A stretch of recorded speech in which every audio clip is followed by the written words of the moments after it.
We're gonna test you. I mean, he's wearing a suit and tie.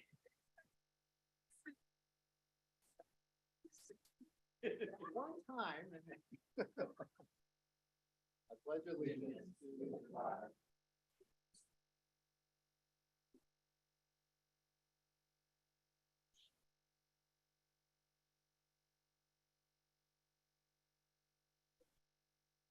Thank you so much, Mr. Ellington. Really appreciate that. Before we move to approve the order of business for today's meeting, Chancellor, are there any changes to the agenda? Good afternoon, President Vela. No changes, sir. Excellent. May I have a motion to approve the agenda and order of business? So moved. Moved by Vice President Eno. Second. I'll go ahead and second it. Let's go ahead and take a roll call, please. Student trustee Callahan's advisory vote, Yes. trustee Buolna. Yes. Trustee Henderson, not present. Trustee Hernandez, Yes. trustee Hoffman, Yes. trustee Eno, Yes. trustee Vela, Yes. trustee Vettis. Yes. Okay, excellent. Let's go ahead and approve the minutes. Let me read the following statement for the record. Closed session was held by the LA Community College Board of Trustees on December 14th to discuss the dismissal of an employee and to act upon the recommendation of dismissal. The governing board, by the unanimous vote with all trustees present, took action to dismiss a vice president of student services effective December 15, 2022. Now, may I have a motion and a second to approve the regular board meeting and closed session minutes of December 14th as requested and amended? So moved. Okay, Vice President. Second. You know, I'm gonna give the second to Trustee Callahan. Is that okay, Trustee Vettis? I need to come this way. Oh, got it. That's right. Okay. It is a personnel issue, so I'm gonna acknowledge the second from Trustee Callahan and record the second from Trustee Vettis. Let's go ahead and take roll call. Student trustee Callahan's advisory vote, Yes. trustee Buolna. Yes. Trustee Henderson, not present. Trustee Hernandez, Yes. trustee Hoffman, Yes. trustee Eno, Yes. trustee Vela, Yes. trustee Vettis. Yes. Okay, motion passes. All right, next up is our reports from representatives from our resource table, and it's obvious since he led the flag salute, I guess. Let's call an AFT first. Mr. James McKeever. Is he here? Oh, there he is. Okay, come on up.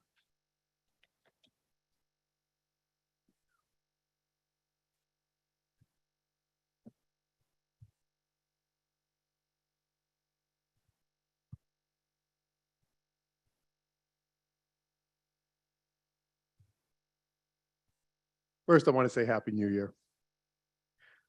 I come to you today, not just as president of AFT 1521. I come to you as a faculty member, a husband, a father, a Black man, a former probation officer, a proud graduate of Los Angeles Valley College, and a person who has served his low-income community as a volunteer coach and mentor since I was 13. I have spent most of my life fighting for the respect and dignity of myself and others. I live 1 mile from where I grew up in Pacoima in the low-income neighborhood of Sylmar. I love my neighborhood and see the struggle and nobility of my friends and neighbors. When they find out that I teach community college, we not just start talking about their children's education, but their own education and aspirations. We must consider community college's importance in low-income communities' hopes, dreams, and success. While it is obvious to us the transformative work we do, our community colleges have been ridiculed. As a sociologist, I know this ridicule is based on racist and classist notions of belonging and achievement. They are also rooted in the elitism of academia, assuming that institutions that with predominantly Black and brown low-income students clearly could not be rigorous. Matthew Kahn, an economics professor at UCLA, stated in a blog that UCLA transfer students were often less committed to the institution than their peers who spent 4 years at Westwood. He added that the university should admit more of those students as 18-year-olds instead of sending them to 2-year colleges where academics might be a watering down of UCLA coursework. Not only are we just as rigorous, but often we are better teachers.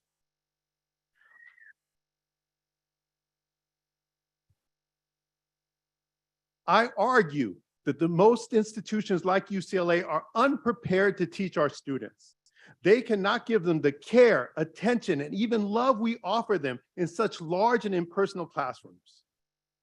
We recognize that many of our students are Gramsci's organic intellectuals of the subaltern.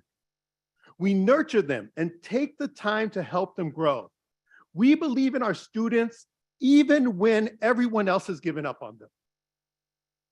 According to EdSource, 60% of all of California's undergraduate students are in community college, and the majority belonging to racial or ethnic groups with historically low bachelor's degree attainment.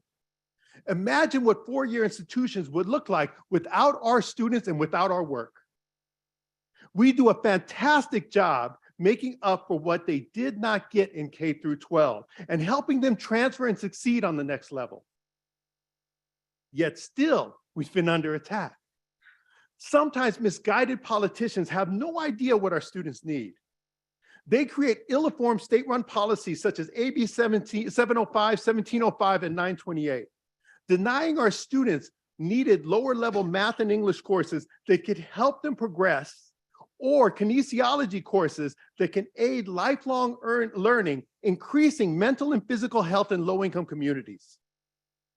In order for our students to succeed, our students need individualized attention, resources, time, money, low-income housing, healthcare, and a universal basic income. We need a holistic approach to our students. It is our duty to protect our students' future. We fight because that is what our students and communities need. When we fight for cleaner classrooms, updated equipment, and responsive maintenance, we fight for the respect our students deserve. When we suggest that we lower class sizes or schedule fewer students per counselor hour, we are not being self-servant. We are in service of our students, campus, and communities. It is not less work we want. We want to spend more quality time with each student. We are protecting our students' future. I am so grateful to find a profession, a space where I found many like-minded, caring people. Thank you for being my colleagues.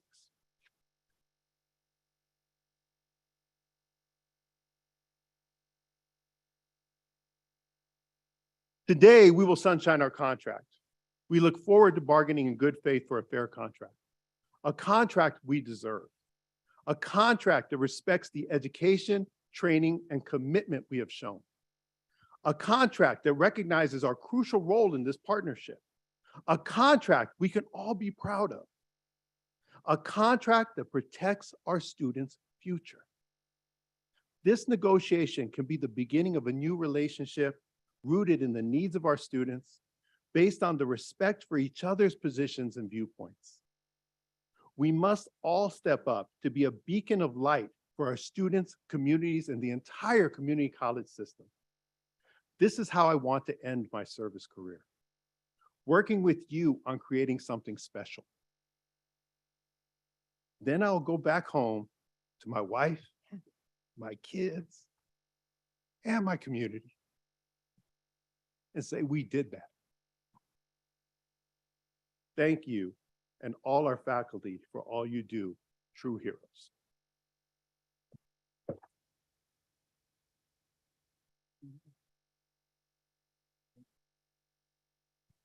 Thank you so much, Mr. McKeever, Dr. McKeever, really appreciate that. And I can say with all of us, we see you and who's behind you. So thank you very much. All right, let's go ahead and bring up our next person or people from our resource table. Anyone else would like to come up? I know, okay, Ms. Alonso.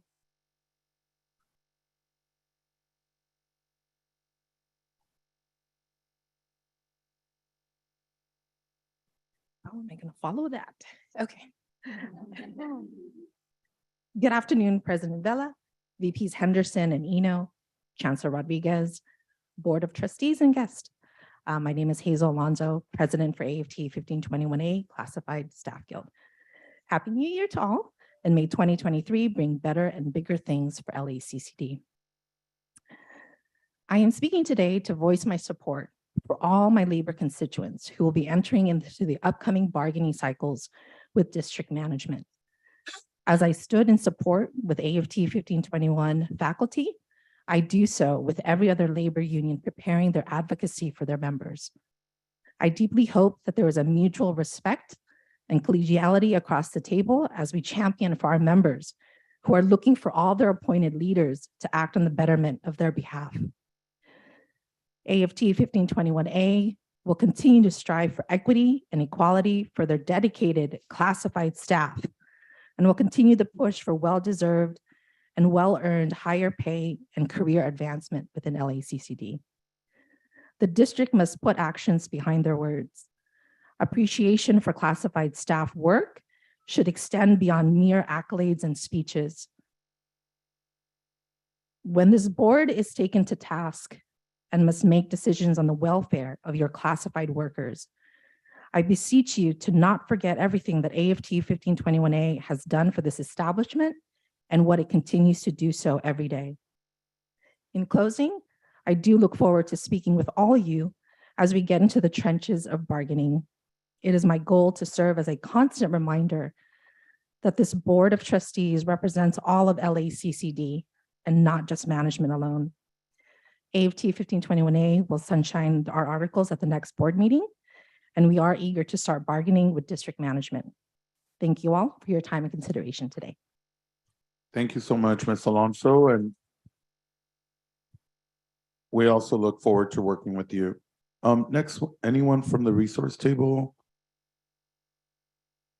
Chris, you want to come up?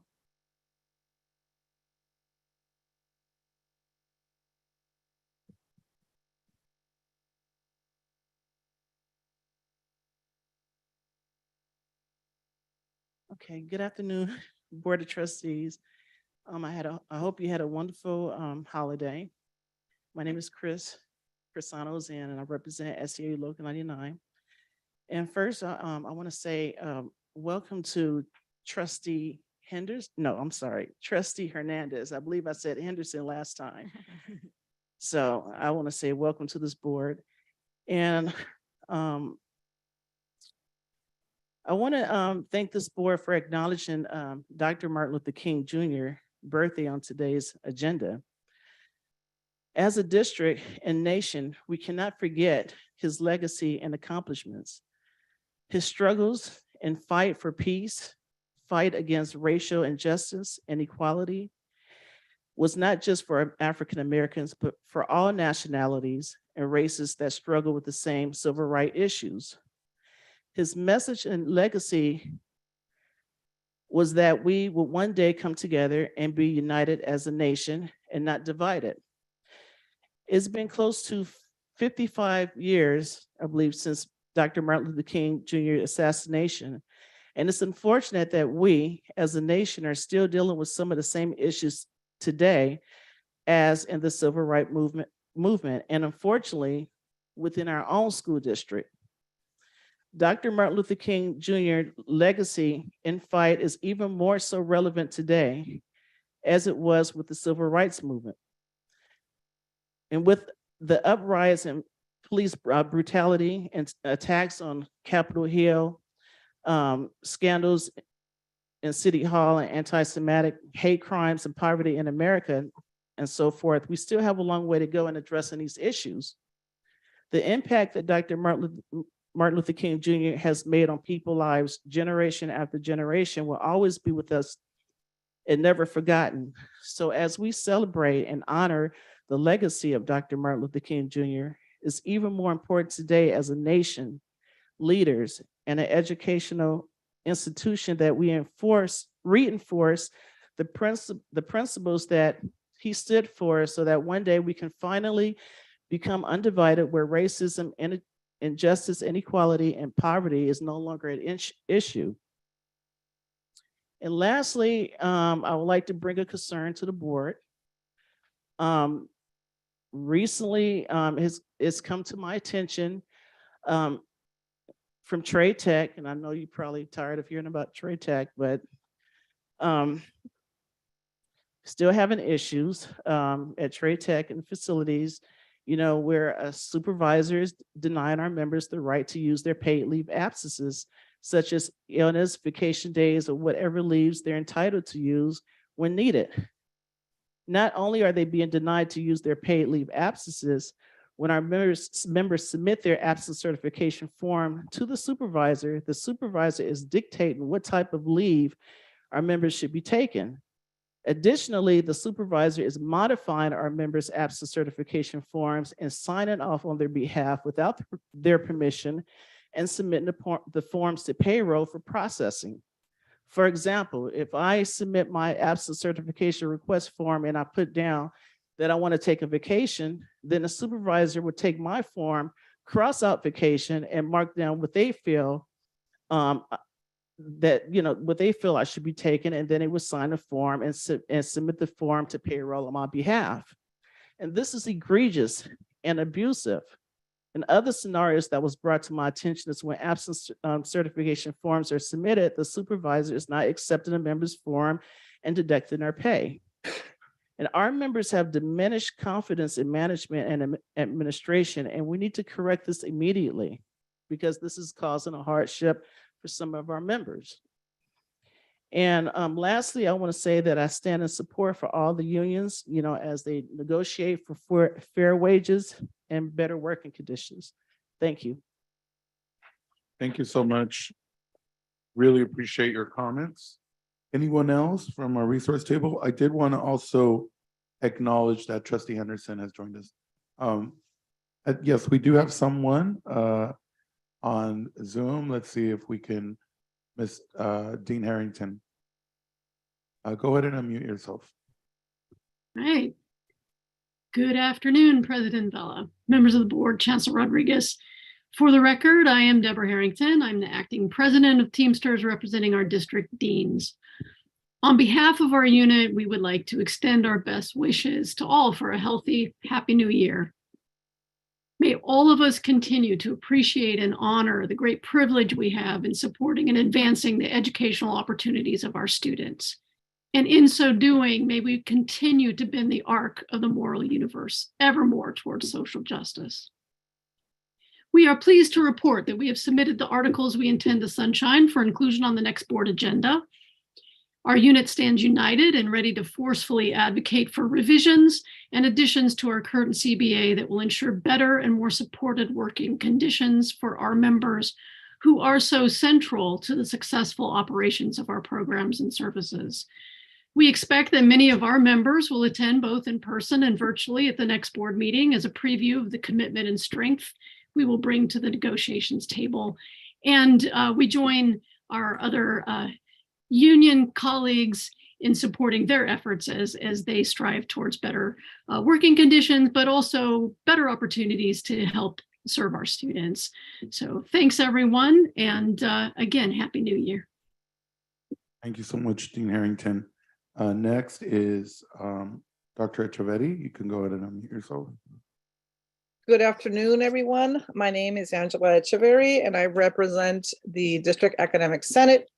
And I'm not there in person because I just got off a plane. I came from Argentina and Chile and got caught up in the FAA shutdown. So it was an exciting day, but I'm glad to be home. And I want to wish everyone a happy new year. First of all, I want to thank my colleague, AFT President James McKeever, for his very powerful words today. I don't think I could have said it more eloquently when he talked about some of the challenges that we're facing as faculty members and as colleges. I also want to thank all the AFT members who are present at today's meeting in support of his comments. Over the last few years, there has been a very relentless and effective effort to chip away at the mission of California community colleges. And we have seen how that has impacted not only math and English and ESL, but also now kinesiology and other areas. And this has occurred in the form of legislative intrusion, such as AB 1705 and AB 928, which is directly impacting not only our curriculum, but our enrollment. And if we look at our enrollment figures, it is impossible not to acknowledge the fact that we've lost tens of thousands of students, depending on where we want to start counting, whether it's, a third of our head count or 40% of our enrollment, depending on, whether we look at 2017 or 2019, we have seen the loss of a huge, huge percentage of our students. And so I want to ask this question: how can we strive for social justice in the face of such enrollment declines when we are disenfranchising tens of thousands of students? So I pledge to work with all interested parties, my AFT colleagues, as well as all others, to push back on some of these misguided efforts and recover our mission so that we can serve our students to the best of our abilities. So thank you very much, and I look forward to working with all of you in the upcoming year. Thank you, Ms. Echeverris. Next up is Blanca Barajas, Classified Administration. Barajas, go ahead. Thank you. Yes. Good afternoon, Trustee President Vela, Chancellor Rodriguez, and Board of Trustee members. Happy New Year, Feliz Año Nuevo. I am Blanca Barajas, President of the Classified Management Association. The LACCD Classified Management Association would like to initiate 2023 by acknowledging and thanking all LACCD administrators, faculty, staff, and unclassified employees who continue to impact positive change to thousands of LACCD students and their families. May success be abound in 2023 for the Los Angeles Community College District.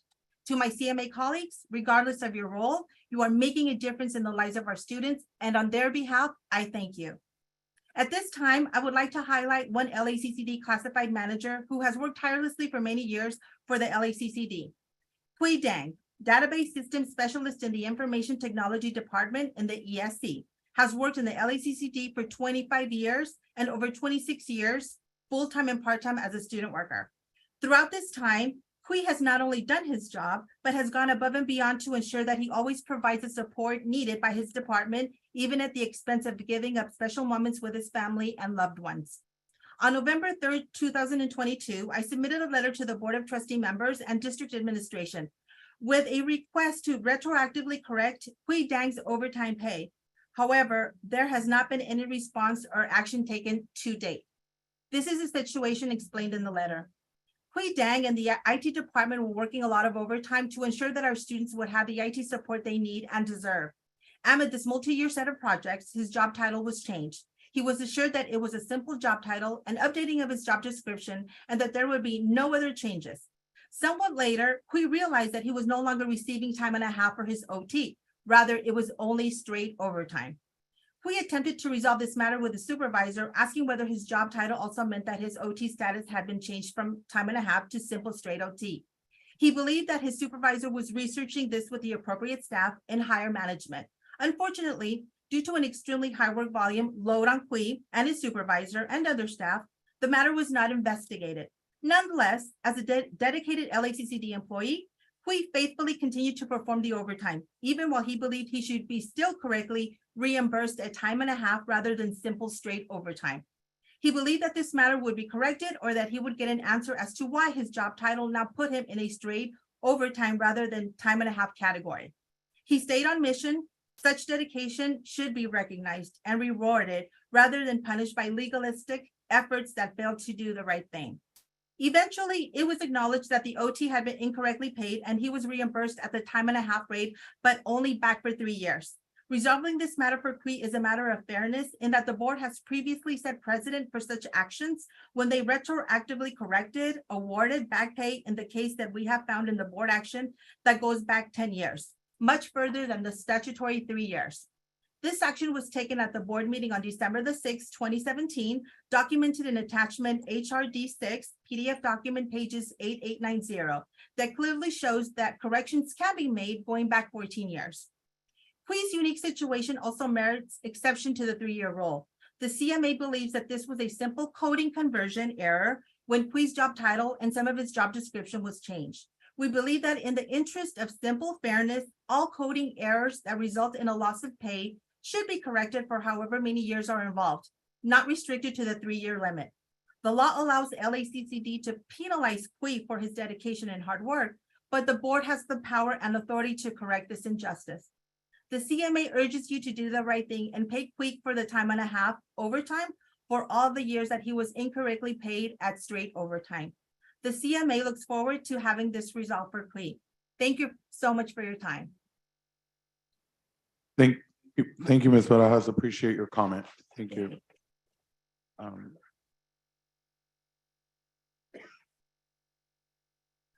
Next, if our college presidents who have gracefully joined us today would like to come up and report from your colleges. Ms. Aguiar, you're first. Thank you. It's great to be here. Good afternoon, Thank you. trustees, President Vela, and Chancellor Rodriguez. Happy New Year, first of all. I wanted to share that Pierce has received a $40,000 grant for our Guardian Scholars. We continue to work hard at our enrollment, and slowly but surely we are catching up on the gaps between now. In 2017, our winter enrollment was great. We were very, very close in the 90s percentile, 91% to be exact, of enrollment from 2017.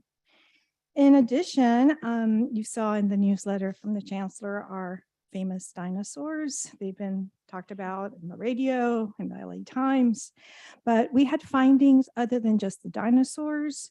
Dwayne Johnson and his family have posted on their Instagram. So has Kevin Hart and his family were there. So we have been having celebrity findings, as we say.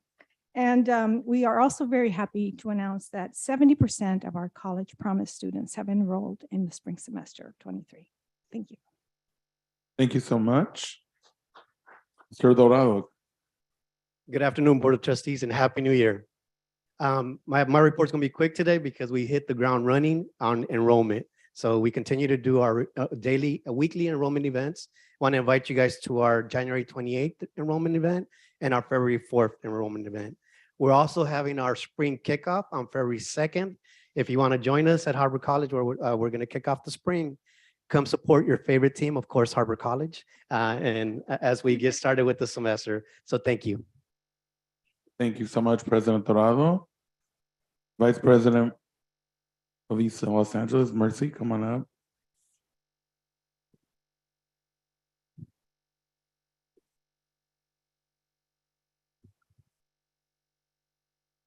Good afternoon, President Vela, members of the board, and Chancellor Rodriguez. Happy New Year to everyone.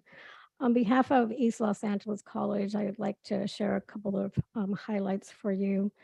We're really proud of our winter intersession. Our dashboards through our OYA team show that we've reached numbers of enrollment close 97% to our numbers in 2021. So we're very proud of that. We're very proud of our community, the village of East Los Angeles College, and how everyone is coming together to support our students' success. I want to talk a little bit about our plans for spring. We hit the ground running as well after the new year, jumping right in with our professional development team, and their on-the-spot registration dates. We have them scheduled for January 17, January 25th, and January 31st. And we'd love to invite you to join us if you would like to come on down to the home of the Huskies. We are also planning Saturday events, including supporting the district-wide registration event, I believe February 4th. But Saturday, both at Monterey Park campus and our Southgate campus that we're really proud of, we will be there on January 21st, the 28th, and the 4th from 9 to 1 p.m. So please feel free to join us. I want to tell you that we're also working very closely with my deans, our department chairs, our faculty, to pivot very quickly and ensure that our schedule of classes is meeting the needs of students and their success as a priority for us. Our student services team, my counterpart, Vice President Dueñas, is back out there as LA Unified has returned with campus visits, and you'll see those numbers coming in for dual enrollment shortly. And I want to conclude by sharing, I hope you'll indulge me, President Vela. So one of my favorite fall events that I had the honor and privilege to represent President Iran at was the New Voices 2022 juried student art exhibition. I loved that. It's the first time we've come together as a district community. I talked to all the students and the artwork was exceptional. But one self-portrait stood out to me, and that was your sister's, Anna's. I had a chance to talk to her about what inspired her to create the self-portrait entitled Darkness into Light. And, you know, as a woman of color, there was some relationship with all of us women of color. And so I was really inspired by that and just fell in love with her. So I'm excited to give her a hug when she comes up for graduation in June. After 20 years. It's okay. So finally be graduating. Thank you. Thank you. Right. Thank you so much. President Ornelas, come on up.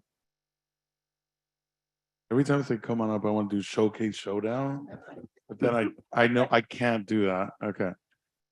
Good afternoon, President Vela, members of the board, Chancellor Rodriguez. Like my colleagues, we're all prioritizing enrollment. Just beginning today, we have our EEE events, where every Wednesday, the campus community comes together for one-stop enrollment activities.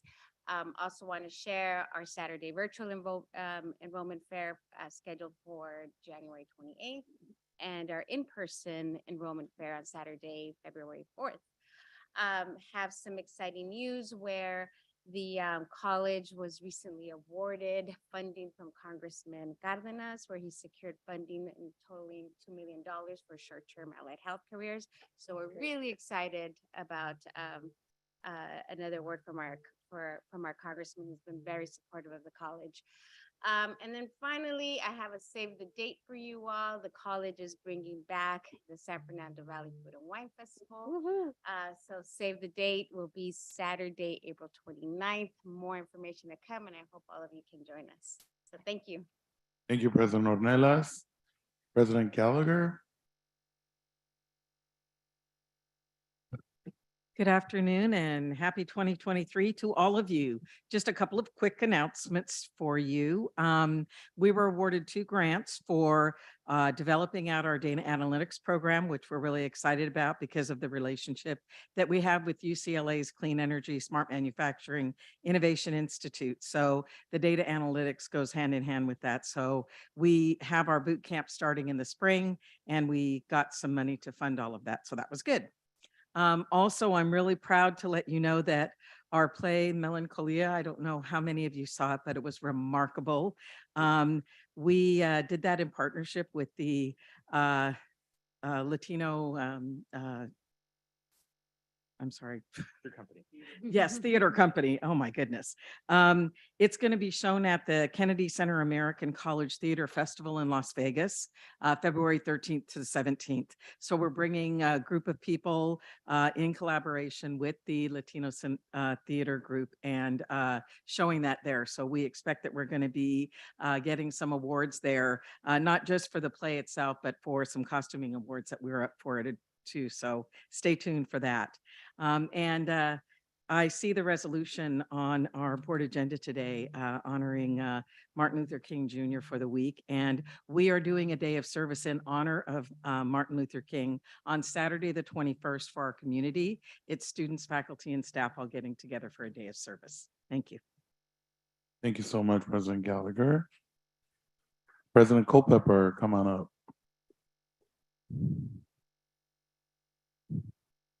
Thank you, President Vela, members of the Board of Trustees, Chancellor Rodriguez. There are wonderful things happening at Southwest College. And we just want to share a few things with you, especially as it pertains to the enrollment. Over the last few semesters, our enrollment has continued to increase. We're on a positive trajectory. This spring, we're looking currently, even though the numbers are early, we're looking at 15% above last year when compared to the last spring.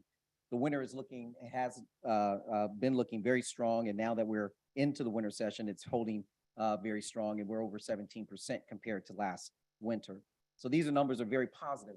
It shows the efforts that we have been making, reaching out to our community through our K through 12 administrators and principals. Over the last several months, we've been having Zoom meetings with them and engaging them in conversations about why it's important for them to support Southwest College.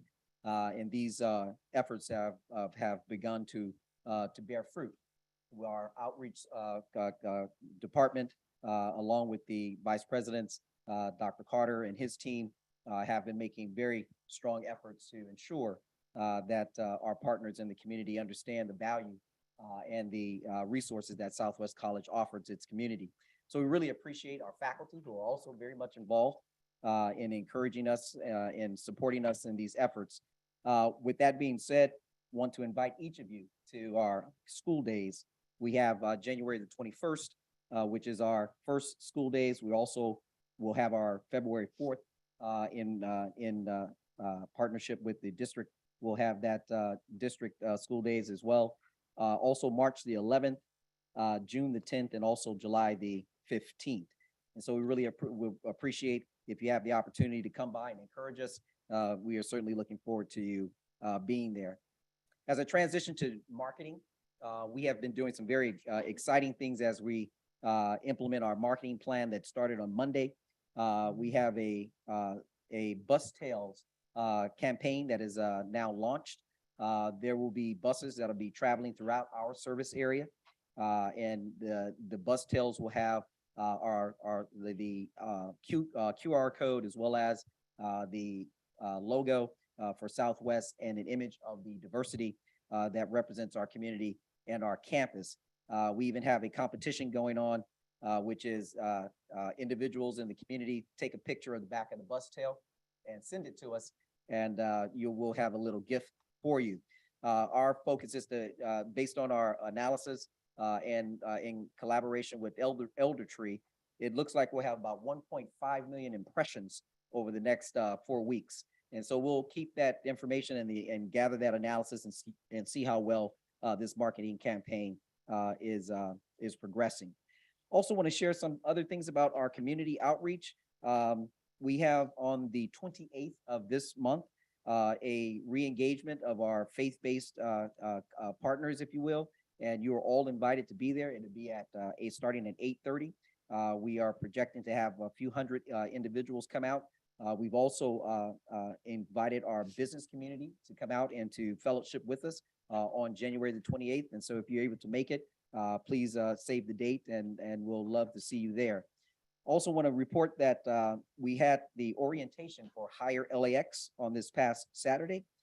We had approximately 150 applicants there, which represented a diversity of our community, not only in terms of ethnicity, but certainly in generation and in gender. And so it was a great meeting, and I just want to recognize Dean Perez and Jesus Fernandez for the great work that they've been doing with higher LAX. So these wonderful things are happening at Southwest College, and we look forward to reporting out other wonderful things that are happening in the April and May. We have a big campaign that we're pushing. Right now we're calling it Founders Day, but it will be in conjunction with some other great things that I'll apprise you of as the day approaches. Thank you for your time. Thank you, Dr. Culpepper. Very thorough report. Vice President Ziogas, come on up. Good afternoon, and good afternoon, Happy New Year. At recent events at TradeTech, we celebrated the holiday season with festivities for our student services areas, including EOPS. TradeTech's EOPS partnering with College of Change and Precious Dreams Foundation to host a celebration for the campus Next Stop Foster Youth students. The celebration, of course, included food, games, gifts, and prizes.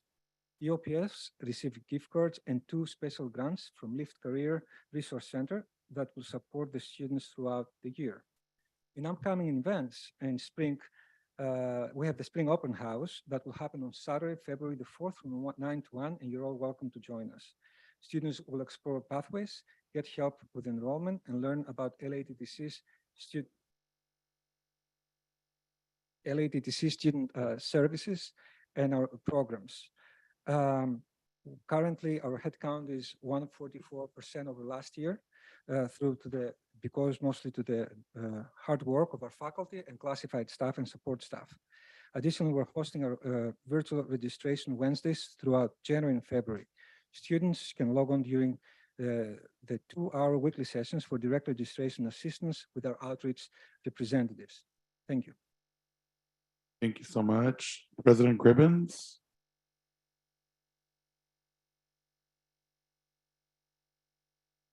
Good afternoon. I have a few enrollment management updates like many of my colleagues that I'd like to share. A couple of highlights for outcomes. You've heard us all talk, including at IESS recently, about our enrollment management plans. You're hearing about many more now. Several of my colleagues, like President Culpepper, talked about some of the positive outcomes that we're seeing. Similarly, at Valley, I have a few stats for you. Dual enrollment, for example, went from about 1,100 enrollments pre-pandemic, 1,163 to be specific, to 2,400, over 2,400 enrollments last semester, which is wonderful in my view. It's absolutely wonderful. It's obviously a major focus of all 9 colleges, dual enrollment, and despite the pandemic, being able to see that program more than double and reach a level where we're not just helping the honor student or the AP student get some college credit, but we're really opening it up to the majority of students. So I know this is a huge lift for so many folks, and I'm deeply appreciative of everyone's efforts on it. Similarly, non-credit CDCP, this is, for example, our ESL classes. We don't talk about that a lot, but that is really going along really well now that we can have more in-person instruction. That was real closely tied to in-person. So much of the experience was folks interacting with each other. At Valley for the fall, that increased 64% over the previous year. So that's a nice recovery that we're seeing there. Like many of the colleges, fall FTS was up 10%, winter's 12% up. In fact, winter has now slightly surpassed 2017. So it's nice to see that fully recovered. Spring up currently 14%, though still lots of work to be done there. Like nearly every college, we're doing enrollment fairs that'll include on Saturday, January 28th and February 4th. So if you're free, please stop by. It should be a lot of fun. Looking forward, we're continuing to do a lot of work with Local District North. That used to be Local District Northeast and Local District Northwest. They've now combined, which is kind of nice because that unifies what my colleagues and I like to refer to as MPP, Mission Valley and Pierce. So the 3 of us will be hand in hand driving forward efforts with dual enrollment, the FAFSA and DREAM Act application outreach, as well as senior days, which will be coming in April, starting the 3rd week of April. So the work with getting high school seniors, working with every high school senior, helping them complete their financial aid work applications, that continues, which started in October. We're now making sure that they're starting the orientation process and becoming promise students. And then the 3rd week of April, we start with helping students actually enroll in the fall semester. This is wildly different than in the past. And again, this isn't just with a handful of students. This is with the majority of our local high school seniors. And that scale has made it a heck of a challenge for financial aid and outreach and so many folks, but I think that their efforts are really important. The last, well, one more thing, you'll see the next, hopefully week or so, our new Family Resource Center director has been selected.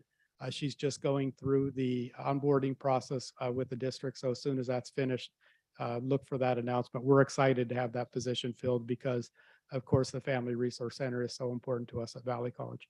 And I'll end on We began a conference play with basketball, men's and women's basketball for Valley College that started out at College of the Canyons, where I got to go there with my kids. We, of course, swept them. I didn't mind that too much. They weren't necessarily excited to see me there wearing my Valley College sweatshirt.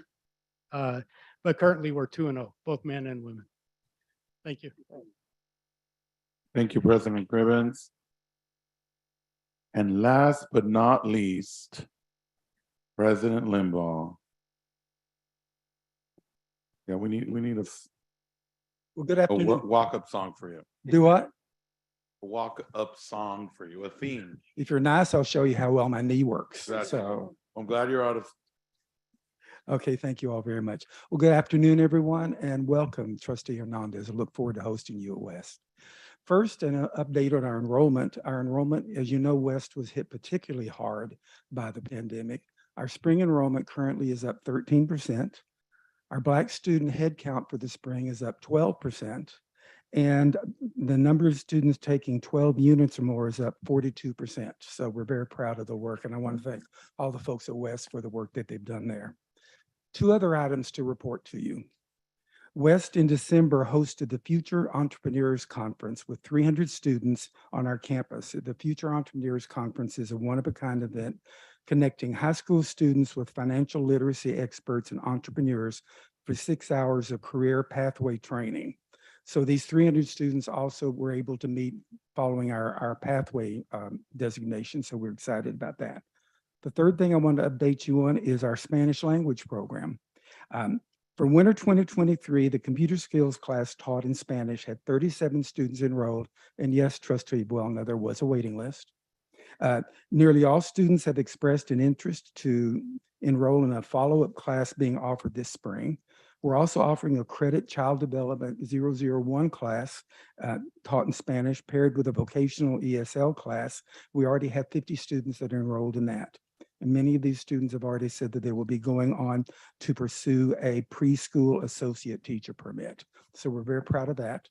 And finally, thank you again for all your support for the California Center for Climate Change Education. We have over 70 applications for the position of director. And I want to thank Maria Veloz, Chancellor Rodriguez, and all of you all for your support for that, because we're getting a lot of statewide interest in what we're trying to do, since the center is the only one of its kind in the state.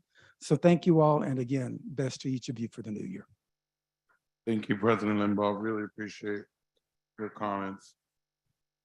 At this time, I did want to just a little bit of housekeeping. Vice President Eno is kindly requesting if our college presidents could kindly forward over your calendars, your events and calendars, so that she is able, and I think the rest of us would like to see if any of our schedules allow us to attend your events.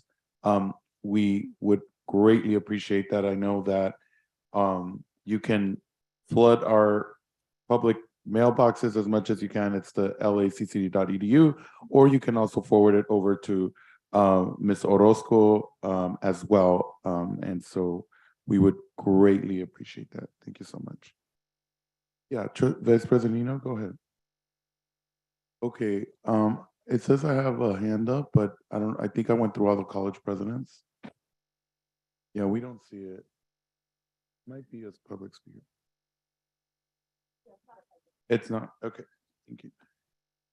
All right, let's keep moving.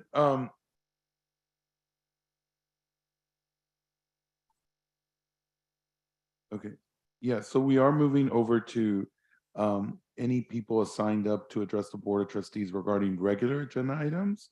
And so I have my list here. Let's go ahead and call those folks up. This is gonna be, let's start off with, oh, okay, I think he's in person here. Mr. Stuart Sowicki. And you have 3 minutes. All right. Good afternoon, Chancellor and the Board of Trustees. My name is Stuart Suki, and I'm the AFT 1521 Chapter President at East Los Angeles College. I'd like to start by thanking all of the faculty and community members who have taken the time out of their busy schedules today to join us online. I see over 200 folks joining us from Zoom up there. So thank you for joining us. We know your time is important and that you are very busy people. And thank you for supporting us in the sunshining of our AFT 1521 faculty contract negotiations. Now, negotiating better working conditions and compensation and benefits on behalf of our diverse constituencies is one of the most important responsibilities of the Faculty Guild. And over the past several months, myself, as well as my faculty colleagues, have had the pleasure of working as members of the Faculty Guild contract negotiation team to prepare for the forthcoming negotiations.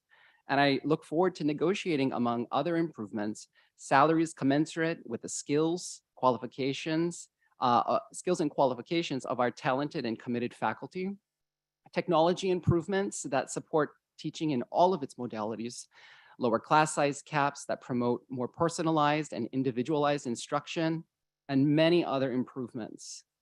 To the faculty joining us today, your Faculty Guild is organized. We're fired up, and we are working to negotiate for you the best possible contract. To our Board of Trustees and the Chancellor and the district representatives involved in the contract negotiation, thank you so much for hearing us and seeing us today. See you all at the negotiation table. Thank you. Thank you, Mr. Suki. Next is Mr. Hale Savard. Come on up. Well done, sir. I tried my best. Thank you for that. I would like to start by saying my name is Hale Savard. Good job. Professor of English, LA Harbor College. Good to be here today. Many years ago, I was a community college student myself, and it's through this great institution that I was able to become who I am today. So I'm happy to be here today to thank you for the sunshining of our contract negotiations. And it's in that spirit of collegiality and also mentorship, just thinking about my own journey being here and how important it was that that institution of community college to my growth and my success as a human being. And understanding that our students don't always have the resources that they need. They don't always have the comfortable space to study at home and the resources that they need. And just thinking about our own working conditions and how when we talk about those per contract, we're really talking about the students' learning conditions. And it was such a great resource that I had at community college. And so I want to provide that for my students too, of course. And so I just want to say thank you. And in that spirit of collegiality and putting students first, that is certainly what we will represent in our contract negotiations. So thank you very much. See you later. Thank you, Mr. Savard. Next up, Mr. Hicks.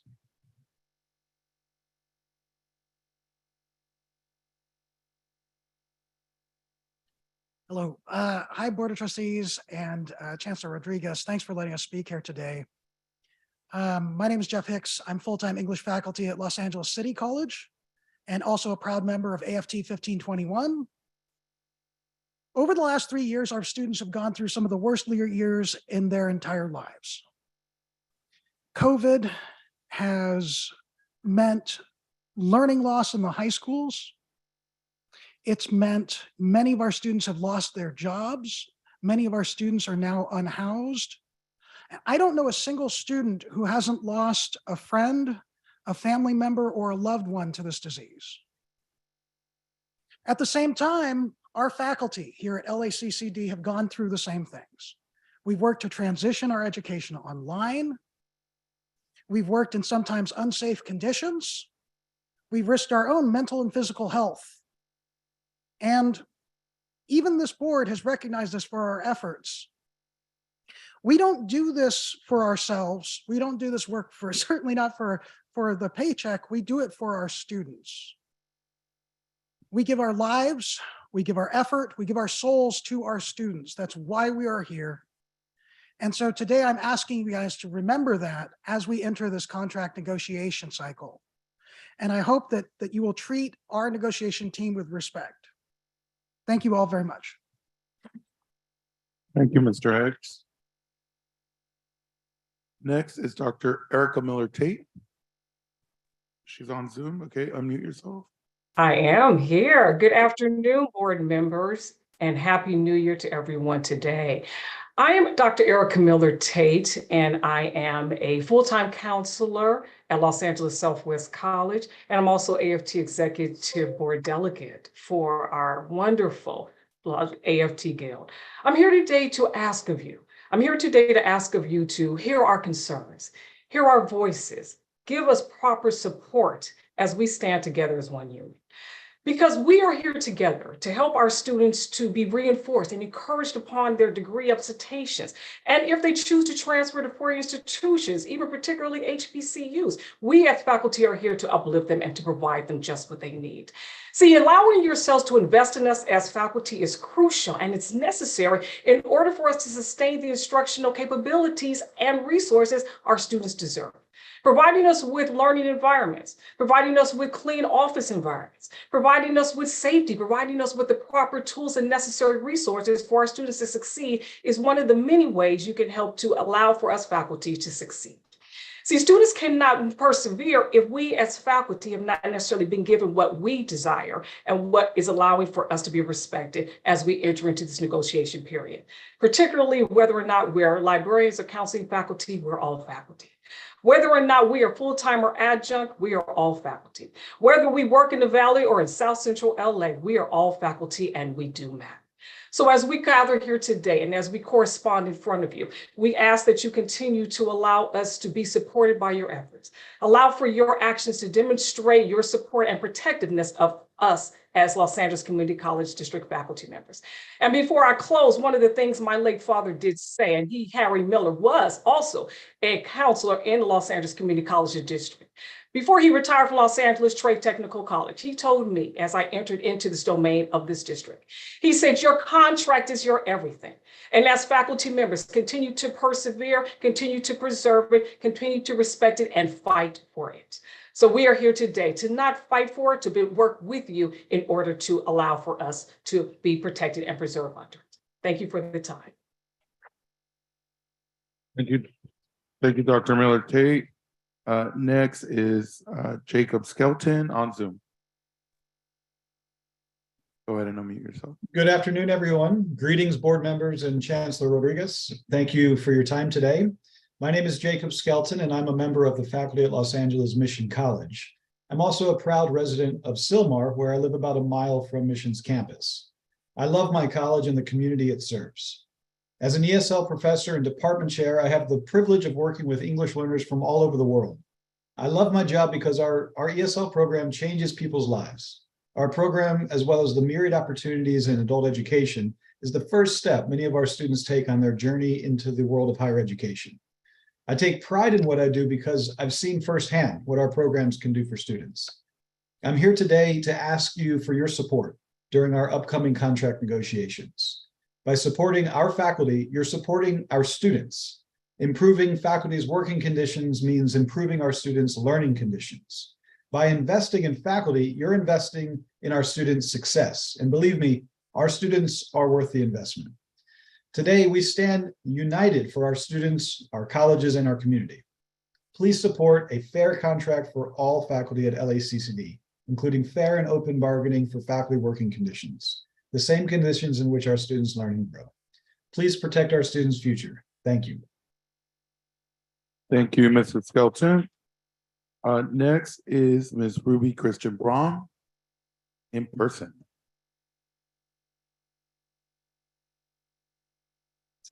So good afternoon, Board of Trustee members. It's been a while.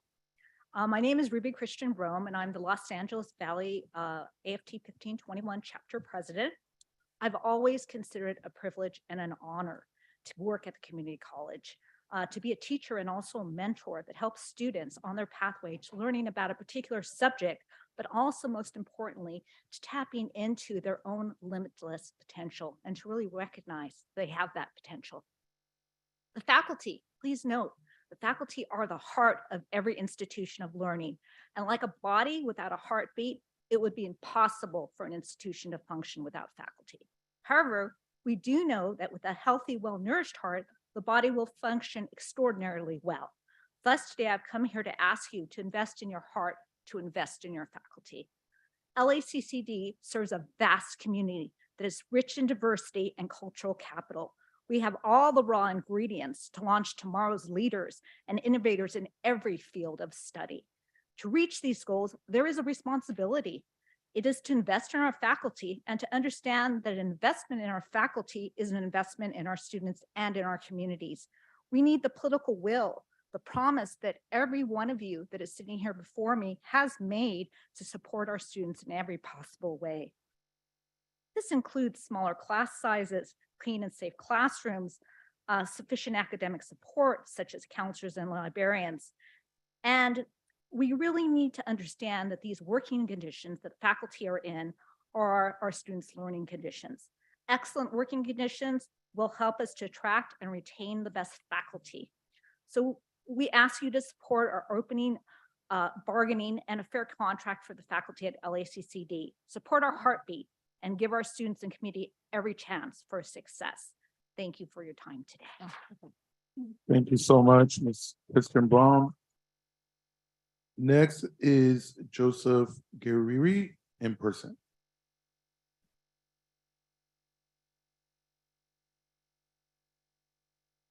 Hello, my name is Joe Guerreri, and I am the AFT 1521 chapter president from Trade Tech.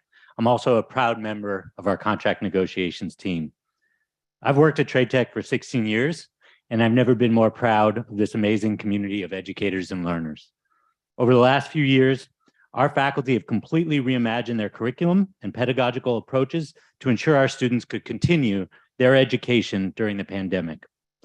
For trade CTE faculty and students, it meant taking programs that were largely hands-on and highly technical and putting them in an online format. That was no small feat. Now our faculty are back on campus and we're stronger than ever. Our faculty persevered and fought to bring programs back because they love our mission and they believe in our students. The faculty at Trade Tech and throughout this district have invested so much in the future of our colleges and their students. Now it's time for the district to invest in us.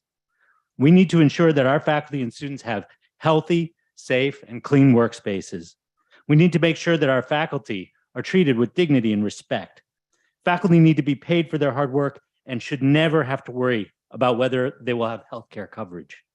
The faculty at Trade Tech and throughout the district are strong, we're united, and we're ready to fight for the contract we deserve. Please support a fair contract for all faculty. Our faculty and students deserve no less. Thank you. Thank you so much, Mr. Guerreri. Next is Dale Fields on Zoom. Hello, my name is Dale Fields, and I'm a faculty member at Los Angeles Pierce College. I chose to work at a community college because at a university in those giant lecture halls, it didn't matter whether I was a skilled teacher. Prepared students were going to do well regardless. Students who weren't there for academics were going to do poorly regardless. But at a community college, if I were good at my job in one of our small classrooms, I would be able to help those students who had the drive for success, but maybe didn't have the how to college skills just yet. I love teaching at a community college. Better that I can make me, and the better that you can make me. The more students that can bring themselves and other members of their communities into a better life. Our students can succeed, but they need support from faculty, teachers, librarians, counselors, nurses, child development, everyone in order to accomplish their dreams. Please support fair and open bargaining for faculty working conditions because those are also our students' learning conditions. Protect our students' futures. Thank you. Thank you so much, Mr. Fields. Next is Mr. Eric Wang on Zoom. Good afternoon. My name is Eric Wong, adjunct professor of music and AFT 1521 grievance representative at West Los Angeles College. I have the best job in the world because I get to teach what I love to do. But more important, because I get to make a difference in my students' lives and show them what they're truly capable of achieving. We faculty are the boots on the ground who provide the support necessary to ensure the success and well-being of our students. We faculty are the fabric that ties together our students, colleges, and our community. But we need your support in order to continue doing our jobs. I urge you to support a fair contract for all LACCD faculty. Please support fair and transparent bargaining for improved faculty working conditions because they are also our students' learning environments. Thank you and Happy New Year to you all. Thank you, Mr. Wong. Next is Miss Melanie Coronado Amaya in person.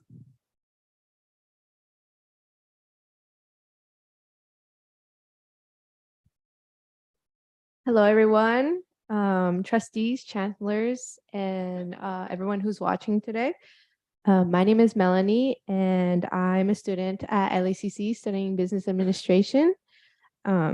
I have been attending LACC for over a year now, and I'm very grateful for all the resources and opportunities community college has given me. I've also had the opportunity to join the AFT student internship, which has taught me the importance of advocacy and community organizing. I'm standing here today with some of my professors to support their fight for a fair contract because I am putting into practice the values that I was taught through this internship. When they stand up for the rights to protect student success, we as students take notice. It shows us that we are worth fighting for, and it is important to take care of our faculty, because they are the ones helping first gens like me, moms, foster youth, and people from all walks of life to continue to strive for a good education. Investing in faculty is investing in me and all of our students. So I ask for your support for a fair contract for all faculty at LACCD and open negotiation for faculty working conditions, which are also our learning conditions. Thank you. Thank you so much, Ms. Amaya. Really appreciate your comments. At this time, we'll go ahead and close public comment. Is there anyone else that would like to come up and speak on agenda items? There's two on Zoom. Raise your hand. Okay, got it.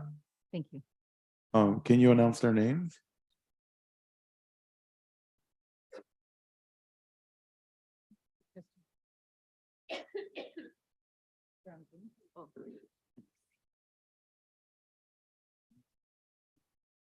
Let me see. It's Leon Marzalier and Leslie Howard. Okay, Mr. Mazzolier, would you like to unmute yourself? I'm bringing them in now. They'll be here shortly. Okay. And then Miss Leslie Howard from East LA College. Hello, Mr. Leon Marzalier. Can you please let us know your agenda topic? I didn't know I was on the panel. Sorry. Okay, thank you.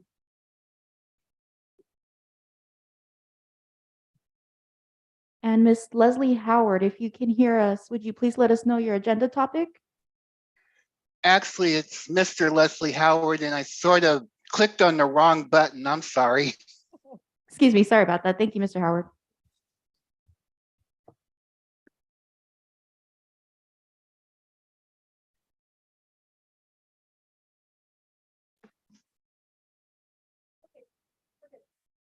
Okay, go ahead. No more speakers. Oh, they're not going to anymore. Okay. All right, next. Thank you, everybody. Thank you for being here. Appreciate you all for coming by today. Thank you so much. So at this time, we have no reports from our standing committee and special committees. However, I do want to briefly mention that January 25th will be our trustee committees that will meet. And that is going to be at Legislative and Public Affairs will be the first committee meeting chaired by Vice President Eno, followed by Budget with trustee Hoffman as chair, IESS, trustee Henderson, vice president Henderson, and then facilities maintenance with trustee Vettis. So very busy day on January 25th. So I recommend that you tune in. Next up is, may I have a motion and a second on item E2? That's going to be the board travel authorizations. So moved. Moved by Vice President Eno and seconded by Vice President Henderson. Roll call, please. Student trustee Callahan's advisory vote. Not present. Trustee Buona? Yes. Trustee Henderson? Yes. Trustee Hernandez? Yes. Trustee Hoffman? Yes. Trustee Eno? Trustee Vella? Yes. Trustee Vettis? Yes. Thank you. Excellent. Next is going to be F1. These are our resolutions. And obviously today we are very excited to go ahead and present and have a motion and a second for item F1, which is honoring Dr. Martin Luther King Jr. Week. Can I have a motion? So moved. Motion by Vice President Henderson, second. Second. Second by Vice President Eno. Any discussion? Okay, let's go ahead and do roll call. Trustee Buona? Trustee Henderson? Yes. Trustee Hernandez? Yes. Trustee Hoffman? Yes. Trustee Eno? Yes. Trustee Vella? Yes. Trustee Vettis? Yes. Excellent. Next is item F2. I have a motion and a second on item F2. This is the appointment of a personnel commissioner. So moved. Motion by Vice President Henderson, second. Second. Second by Vice President Eno. Roll call, please. Trustee Buona? Trustee Henderson? Yes. Trustee Hernandez? Yes. Trustee Hoffman? Yes. Trustee Eno? Yes. Trustee Vella? Yes. Trustee Vettis? Yes. Thank you. Next up is item F3. This is a resolution to hold via teleconference the board's committee meeting scheduled for January 25th, 23, regular meeting scheduled for February 1st, 23, and special emergency meetings that may be scheduled. We have a motion on item F3. So moved. So moved by Vice President Henderson, second. Second. Second by Vice President Eno. Roll call. Trustee Buona? Yes. Trustee Henderson? Yes. Trustee Hernandez? Yes. Trustee Hoffman? Yes. Trustee Eno? Yes. Trustee Vella? Yes. Trustee Vettis? Yes. Okay, thank you for that. Motion passes. Next is going to be our report from the Chancellor. We will also have a subsequent meeting on the websites and redesign project presentation, but yeah, let's go at it. Thank you, Chancellor. Thank you, President Vella, members of the board, colleagues. My report will be in three parts this afternoon. First, I'll give some highlights from both the federal and state budget, and then some other areas that I'd like to touch on. And then, as Mr. Vella mentioned, there'll be two other parts to the report. Very, very pleased that the Vice Chancellor Litz will provide us with an update on the website's redesign, the project. We discussed this briefly in December, and the Vice Chancellor is here now to give us an update on how we are doing with redesigning our 10 websites, our 9 colleges, and our district. Then Mr. Bill Ellerton will give an annual report for the JLMBC, the Joint Labor Management Benefits Group. So let me start with my piece first. Last December, President Biden signed the fiscal year 23 omnibus appropriations bill into law. And that's a $1.7 trillion package. I'm very, very pleased that LACCD, through its submissions, through support from our congressional representatives, received over $6 million in federal earmarks. You've heard about one of them, but let me give you just a taste of the few others. Very pleased that our district-wide STEM Academy, which focuses on girls in STEM, in particular, was supported by Senators Padilla and Feinstein. And we received $750,000 for that. Very pleased about that. The mobile work-based programs was one of a $1 million federal earmark by then Congresswoman Karen Bass. And so before she left her role, she secured $1 million for us. And we thank then President Vanderwood at Trade Tech for submitting that proposal. Thank you so much for that. So we thank Congresswoman Bass. You heard Dr. Nellis mention that Congressmember Cardenas secured for Mission College $2 million for health and STEM programs. So we thank him for that. And then at West LA, Dr. Limbaugh continues to attract extramural resources now from our federal government, an additional $2 million submitted by Senator Padilla. So we thank him for that. And then we thank Congress member Brad Sherman. He secured $2 million for LA Pierce College's biotech program, bachelor's degree. So isn't that great news? So let's thank our Congress people for that. Fantastic news. So we look forward to unpacking that more fully, but we thought we would make those initial announcements today. Going to the state budget, as we know, Governor Newsom announced his 23-24 package for next year for California and its spending plan. And it continues to be very good news for the California community colleges and the investments that he makes and has continued to make to our institution. So we have some ongoing resources that we're very pleased about. There's over $650 million in ongoing Prop 98 general funds that will support an 8.13 COLA, and also about just under $29 million ongoing Prop 98 funding for a 0.5% enrollment growth. That's very, very good news for colleges like ours that this year are growing. It's also important to note that our community college categorical programs will receive their COLA, and that's very important as well. So that's ongoing support of well over $700 million to our institutions throughout the state. There is some one-time money that the governor is proposing in this area too. It's an increase of $200 million one-time, Prop 98, to support our focus strategies to increase student retention and enrollment. So that's a good news for us. Most districts are on the recovery now. You could see our enrollment recovery there. This is for winter, our winter session. We're up 9% in headcount and 11% in enrollment. Smaller group of students for sure, but we're very, very pleased with that number there. And also in one-time funds, we're very, very pleased that the governor has proposed about $14 million in workforce training grants. So that's a little bit about the federal and state support. And looking at our enrollments here, if we could continue on, let's look at our spring. Our winter's doing very well, and that's well underway. That began last week. But if you go to the next slide and look towards that's our winter enrollments. That's who's here. Our spring enrollments are also up. Just a couple of days ago, if you look at head count, about 10% increase. The number of students about 4 weeks away from the beginning of the spring semester, we're up. And in terms of the number of units that they enroll, in the enrollments, the load that they're taking, we're up 16% as a district. It's very, very good. And if you look at the subcategories of gender and in age, as you see there on the next slide, in terms of demography, we're very, very pleased that we're up essentially in every category. The types of students that are enrolled at LACCD. So very, very good news as we're moving forward, moving in this environment. So congratulations to our college presidents, their outreach teams, all those who are involved with the good work that is going on. Persistence? I don't have that in front of me. We usually do persistence fall to fall and fall to spring.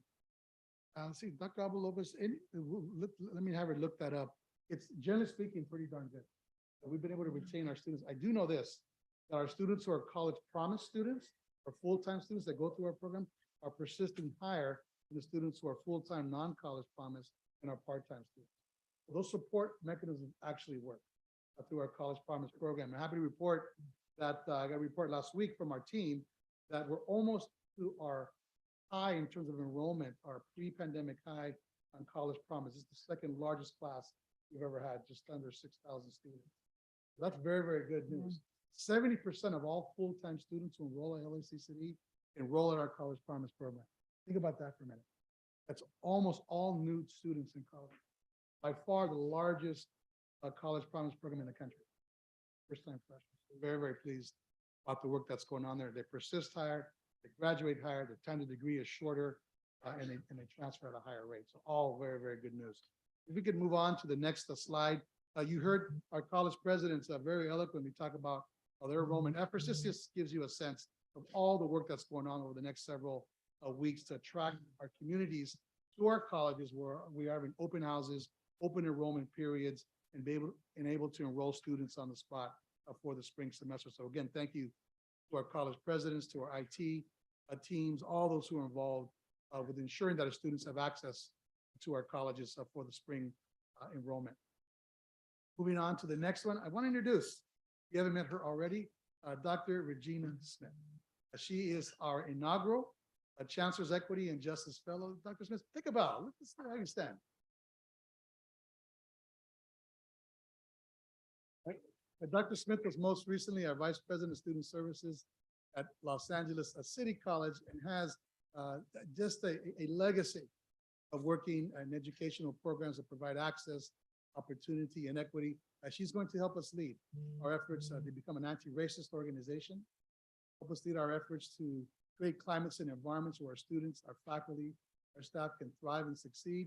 And we will put equity at the center of the work that we do. So Dr. Smith, we look forward to your guidance, your leadership, your expertise to assist us as we move forward as a district. Welcome to LACCD in this particular role.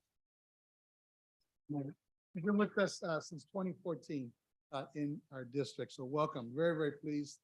It's today day one. Oh, look at this! What a way to begin at a board meeting where we welcome and recognize you, and I know our executive leadership team, our college presidents, our institution leaders all look forward and having a locus of support for equity at LACC. Thank you so much. Moving on to the next part of the presentation. Oh, okay, here we go. All right, so this is part 2 of the presentation, and this is strong interest that this board has, that we've had to redesign our websites. It's our outer facing component to our publics. It's how most people receive information about LACCD. We set a course of action several years ago to give our websites a more functionality, a better look, a uniformity, and a sense of fluidity, if you will, that would allow our constituents, persons who are interested in LACCD, move forward. So I'm going to ask our Chief Information Officer, Vice Chancellor Carmen Lids, to lead us in this part of the conversation. Vice Chancellor, welcome. The floor is yours. Thank you, Chancellor. I am very short. It's going to take a second. Thank you so much for making time in the Chancellor's report to provide an update to the board on how we're doing with our website redesign project. Before we jump into how we're doing with the project, I want to acknowledge 2 very, very wonderful people that have led this initiative for the last couple of years, Albert Sarian and Betsy Regalado. The partnership between our educational programs and institutional effectiveness and IT have really, really ensured that the goal of this project, which is to have the website be student-centric, have helped tremendously in ensuring that we don't lose sight of that mission throughout the life of the project. So many, many thanks to both Albert and Betsy for all of their hard work and endless hours that they've spent on this effort, and will continue to spend until we get this project fully launched. I think Albert's with us today in person, and we have Betsy on the line as well. If we have just a second. I want to remind everyone where our journey started with the website. If you don't mind, go on to the next slide, please. We have started with an assessment of our previous web presence. We had 10 different websites on 10 different platforms with no cohesion between them.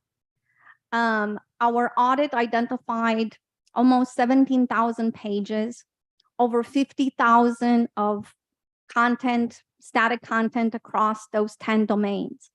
So that's what we started. A lot of these pages had stale content, had pages that were never visited by anyone. So it was really time for us to do a facelift to our, as the Chancellor put it very well, our face to the world. So in order to do that, we focused on 4 things. Next slide, please. As I mentioned, the student-centric user experience was at the core of this project. We ensured that everything that we did focused on what is the student's experience, what is their journey from the time that they consider being a student with us to the time they graduate and become part of our alum community. Present the information from that perspective, from a way that is easy for them to find, rather than how our departments are structured or how we do business. We made that transparent to them and try to ensure that they have access to the information they need to find. Easy search functionality, so they quickly get to what they need to do, and streamline the processes. So you have the same or very similar process flow from college to college. It shouldn't be different how you apply for classes at one college versus another college. Shouldn't be different what you see in terms of financial aid. So there were a lot of streamlining that has been done. The second objective, a modern design. Obviously, every time you think of technology, you think, how can we improve? The major improvement is actually behind the scenes. We moved all of the 10 sites on one single technology platform, which allows us to share some of the content within the platform. It also has improved navigation. Unique branding and community spirit, of course. Just because we're on one single platform, it doesn't mean that we don't want to infuse the college spirit in the unique presence on each one of the sites. So that remains. There is a branding. There is the possibility for each one of the colleges to still highlight their unique culture, their unique events and activities that are happening, and their mascots or whatever else. Equally as important, ensure that all of our constituencies have a website that they can be proud of, that they can point at and highlight things that are important to them.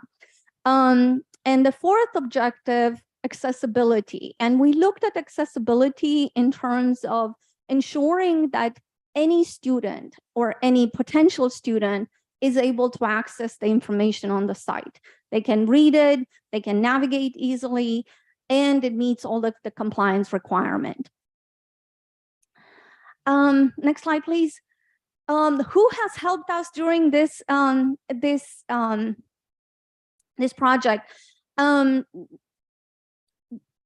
want to acknowledge President Barry Gribbons, who sat on the project steering executive sponsor team alongside with Dr. Awan, who has now moved on to a different role at a different college, and Vice Chancellor Nicole Alba Lopez, co-sponsor of this effort.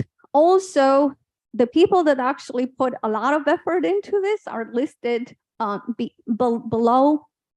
We had a web advisory project, a web redesign project advisory committee. The committee has met monthly, and they were charged to provide direct feedback to the development team, to the technical team. And they were also charged to give information back to the campus, serving as a bi-directional conduit of information and feedback and information to the constituencies that they represented.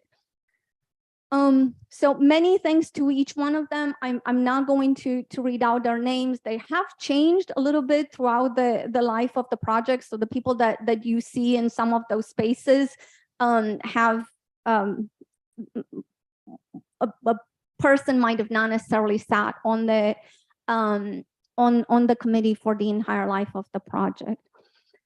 The implementation approach. Next slide, please. We scoped out the project and Vice President Eno? Yes, ma'am.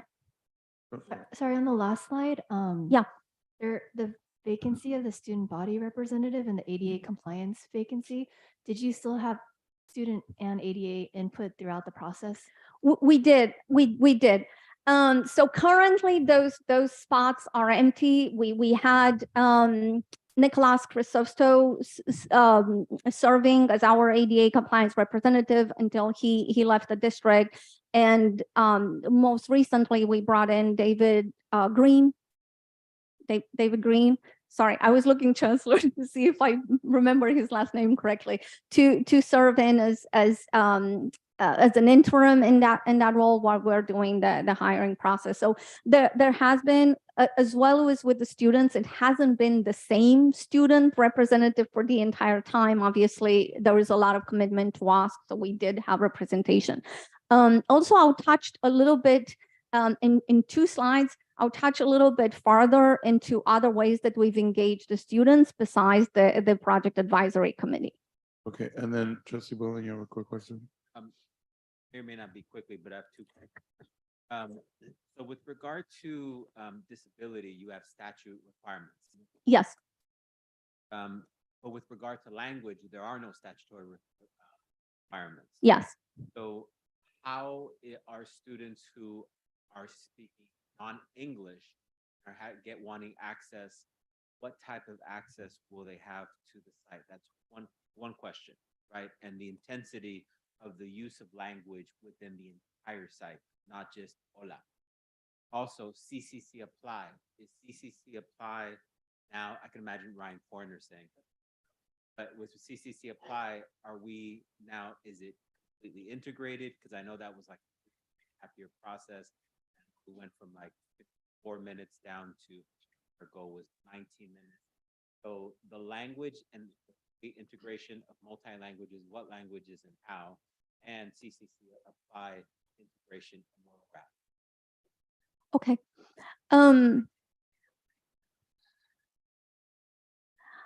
I will have to get back to you on the language capability question, if I may. In terms of the CCC apply integration, yes, we're fully integrated with CCC apply, and that is a front and center on the main page of every one of our college websites. There is a apply and enroll button, which I will show you in a little bit.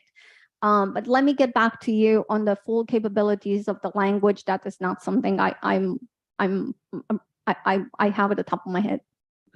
I've asked a follow-up question. Okay. Yes. Go ahead.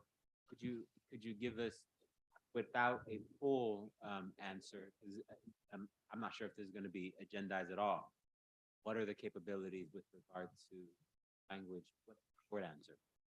The short answer is that you can write content in whatever language you want, and it will show on the site. It's just,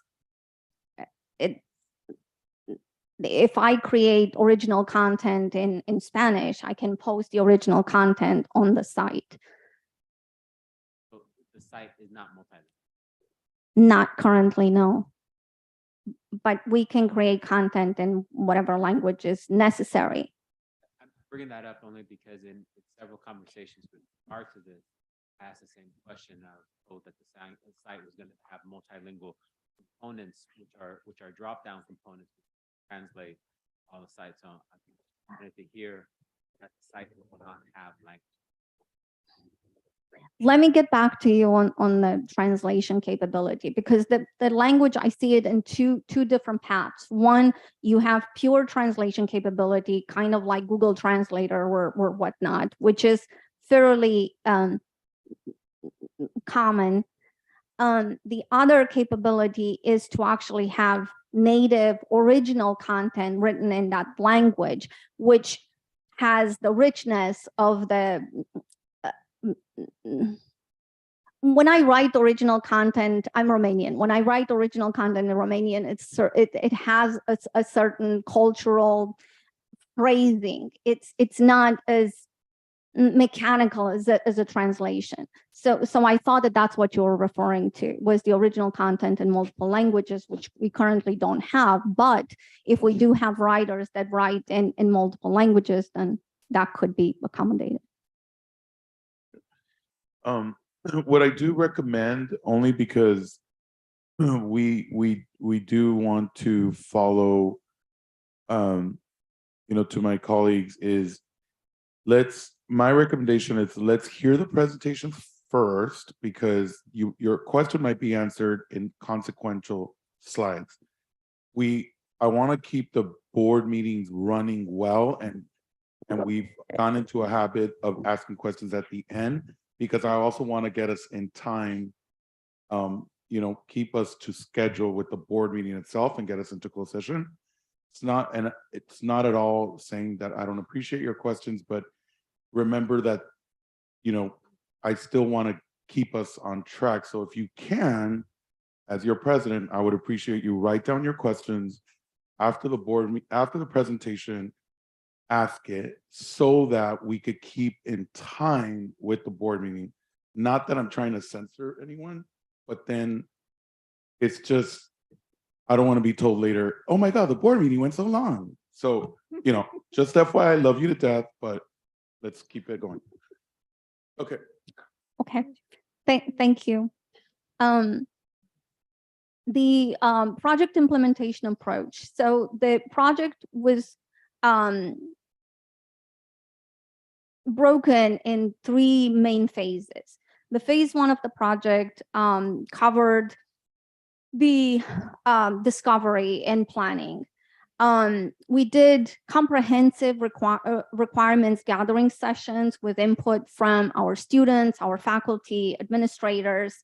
The approach that was used was to define different personas tied to the types of students that we have attending our colleges, and then prepare a user journey for each one of those students. So for example, if I'm a transfer student, here are the 5 things I'm interested in. How do I find those 5 things on the website?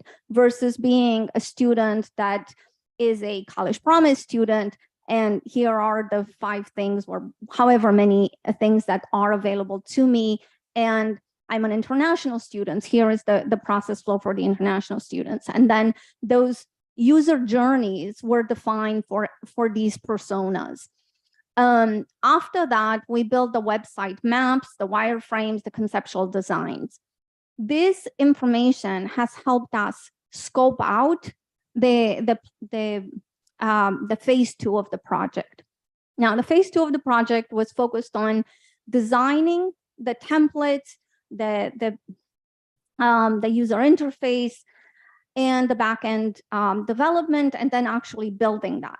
One big component of the deliverables was the content matrix, which basically required our colleges to go through those 16,000, almost 17,000 web pages and identify what content do I keep, what content do I delete, what does it need to be updated moving into the new site.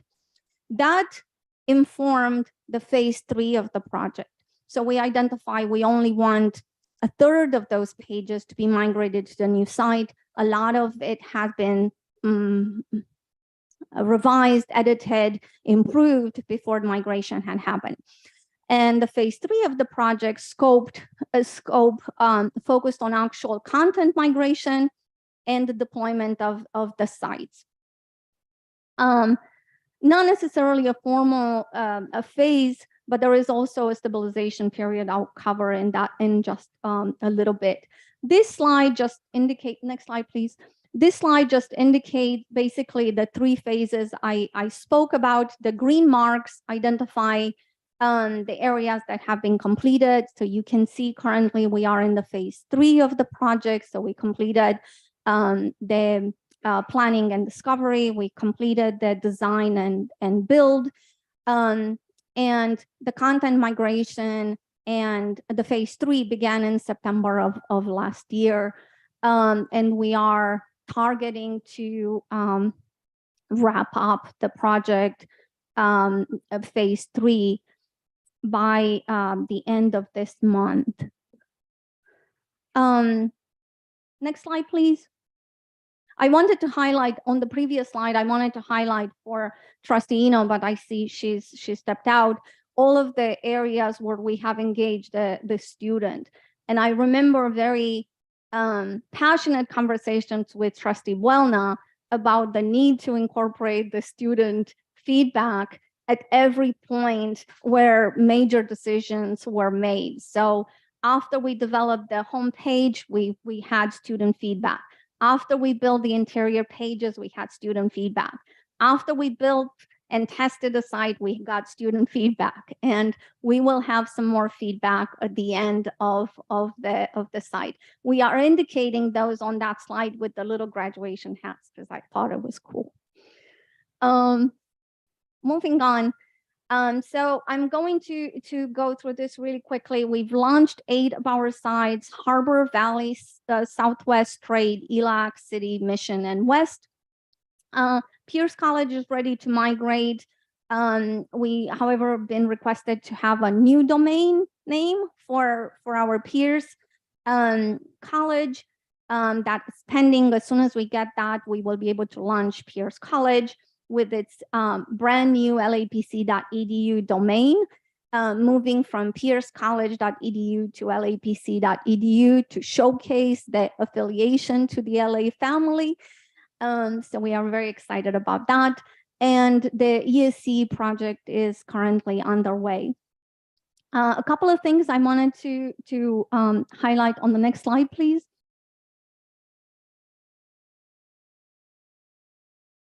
Is the compliance, accessibility compliance. All of the redesigned websites have been tested for accessibility, from readability to color contrast to all of the WCAG 2.1 level AA standards before they were launched.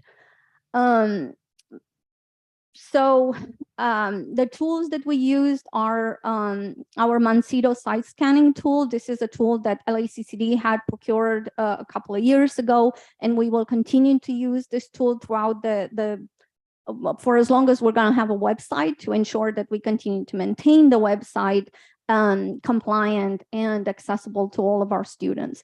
Additionally, the vendor has brought some additional tools that they have used for testing to ensure compliance. Also, Census has employed a third-party independent audit of the sites and all of the templates to ensure that we have that certification that the sites are compliant. Additionally, in addition to using these tools, they also engage actual people with disabilities that do hands-on testing of the site and identify any issues that they have. So it's not just automated tools. Thank you. Next slide, please. This just shows really at a glance how we move from 16,946 pages to 5,599. Next slide, please. Quick glance, we are almost there.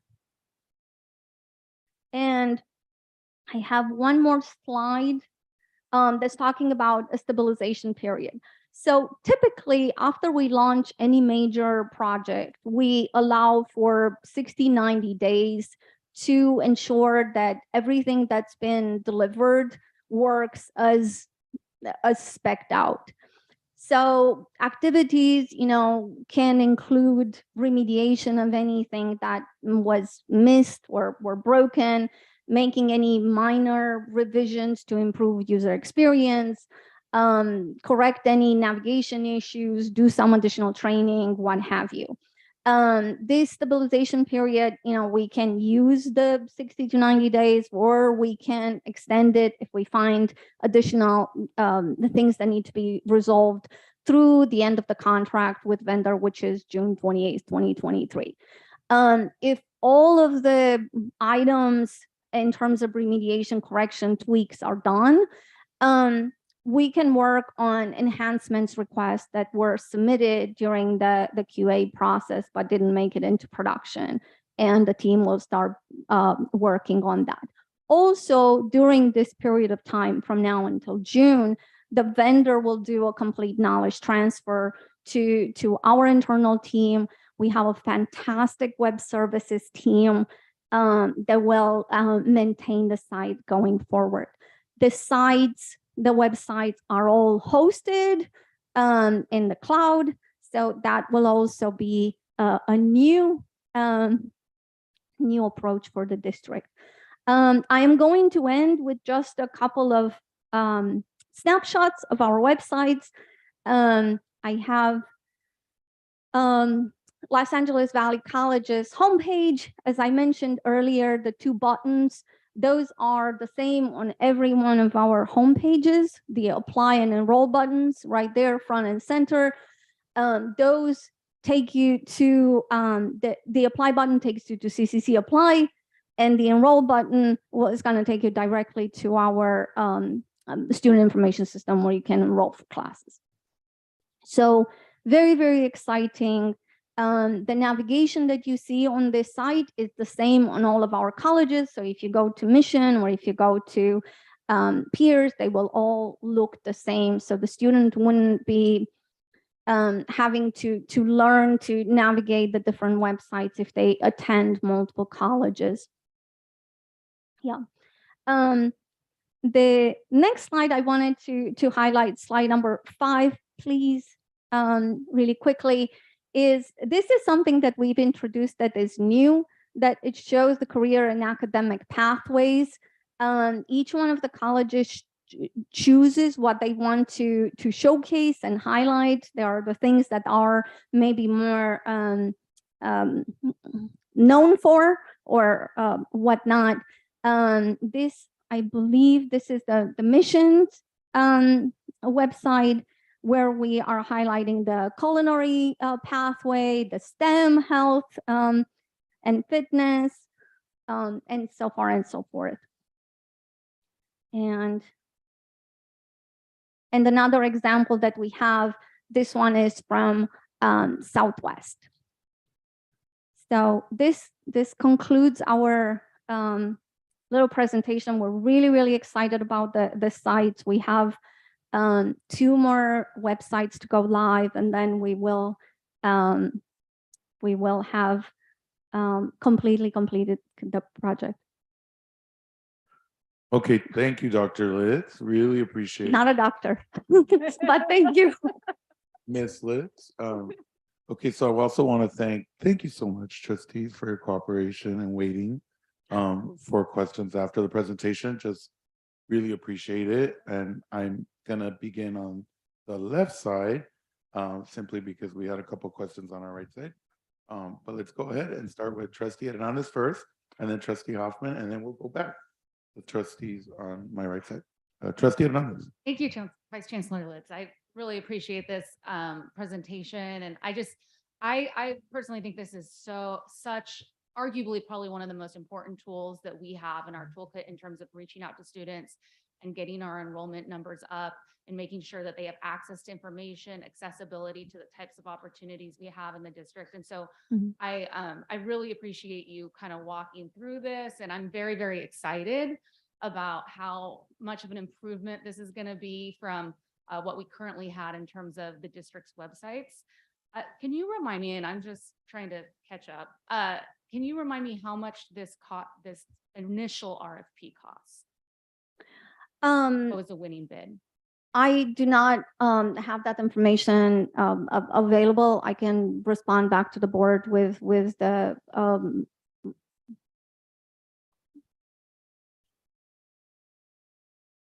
thank you. Okay, so the original contract was $520,000 that covered the phase 1 of the project. We did an amendment number 1 for $315,000 that covered the phase 2 of the project, and we did an amendment number 2 for $456,000, which covered the phase 3 of the project. Okay, so when this went out to bid, we did not bid it out for the entirety of the website project. It was just that phase 1, not actual deliverables.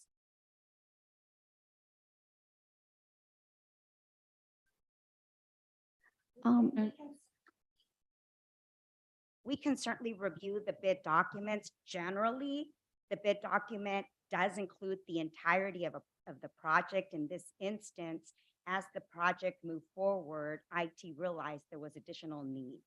We've also had, as you may know, some litigation related to making the website more accessible. And so new demands and new requirements were added that were not initially identified in the RFP. Right, But the right. intent had been for a cohesive project. It just hasn't worked out that way.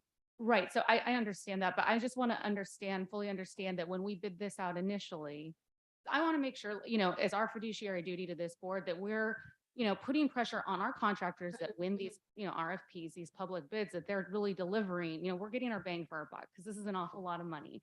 I didn't actually realize that there was another amendment of 300,000 on top of the 400,000 that we just approved last week. So you're now saying that that was actually over $1 million. That wasn't my understanding. That we have, where are we at in terms of how much we've paid for this project? We paid $153,000 so far. No, in terms of what we've approved for. I don't know. What 520 plus 315 plus 456.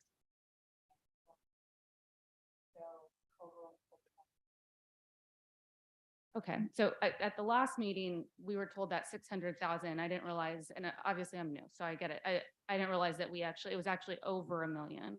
And when we bid it out, was the scope of the work the entirety of the project, delivering the websites for the initial, whatever that initial amount was, 600,000 or whatever we said? Yeah, please allow me to go back and work with our procurement department and our general counsel to review that RFP and the scope and what was initially responded to. I was not here at the time of that RFP, so I don't have that information readily available, but I will work with our procurement department and the general counsel and get back to you. That would be great, because I just want to make sure that, if we have a contractor, if we're engaging with Census and they're telling us that they're going to deliver this product for a certain amount, and then we continue to have these cost overruns, that we're getting really our bang from our buck, because this is so important. And I want to make sure that we have a world-class website so that we can really ensure that we are supporting our colleges and our college presidents and their enrollment goals, and that we are really kind of pushing to where we need to be. I do have issue because the agenda item last week said that we were actually only at phase 1. We had completed phase 1, and then we were starting phase 2. But now if you pull up slide 7, it says that we are actually pretty much already done, and we're pretty much we're halfway through phase 3. So that would mean that we approved 425,000 last week for just the very, very ending, for about the next 6 months of just stabilization. And we've had a conversation before this, so I know that that's not necessarily the case, but I'm worried about the information that we're getting as board members, because we can't fully make decisions on funding if we don't have a good understanding of where we actually are at. This slide right here is different from what the agenda item said from the last. Could you kindly go one slide back? One back there. So the phase 1 of the project and phase 2 of the project have been completed. Phase 3 began in September. The item that was brought to you December 14 was for the phase 3 and the stabilization. That began in September. It should have come to the board as a ratification. There was an error on the agenda item. I'm working with procurement to prepare a correction to be submitted to you for edit. But that actually, and the dates in the dates captured on the agenda items are the correct dates. That work began in September, so it's not covering only for up from now until June. It's covering from September until the end of June. Right. Okay. I just, the reason why, and I don't want to belabor the point, but this is so incredibly important. It is very important. A whole lot of money, more than I actually realized. If we are spending probably close to 1.5 million on website design. I want to make sure that we're really truly being able to get a great high quality product. And UX design flaws, glitches with the websites, that takes time to recognize. It takes our college presidents and our college community to really kind of get a feel of the website. So I know that you had that stabilization period from 30 to 60 days with the possibility of extending it to 6 months. I would ask that we really push the vendor to extend that stabilization period. I think, the IT support and our staff on the ground at the colleges deserve that type of support if we're going to be engaging in a contract like this. And I just, I didn't even recognize it, but when Trustee Buolna brought up the multilingual access, that is so key. And it is truly a basic feature for websites.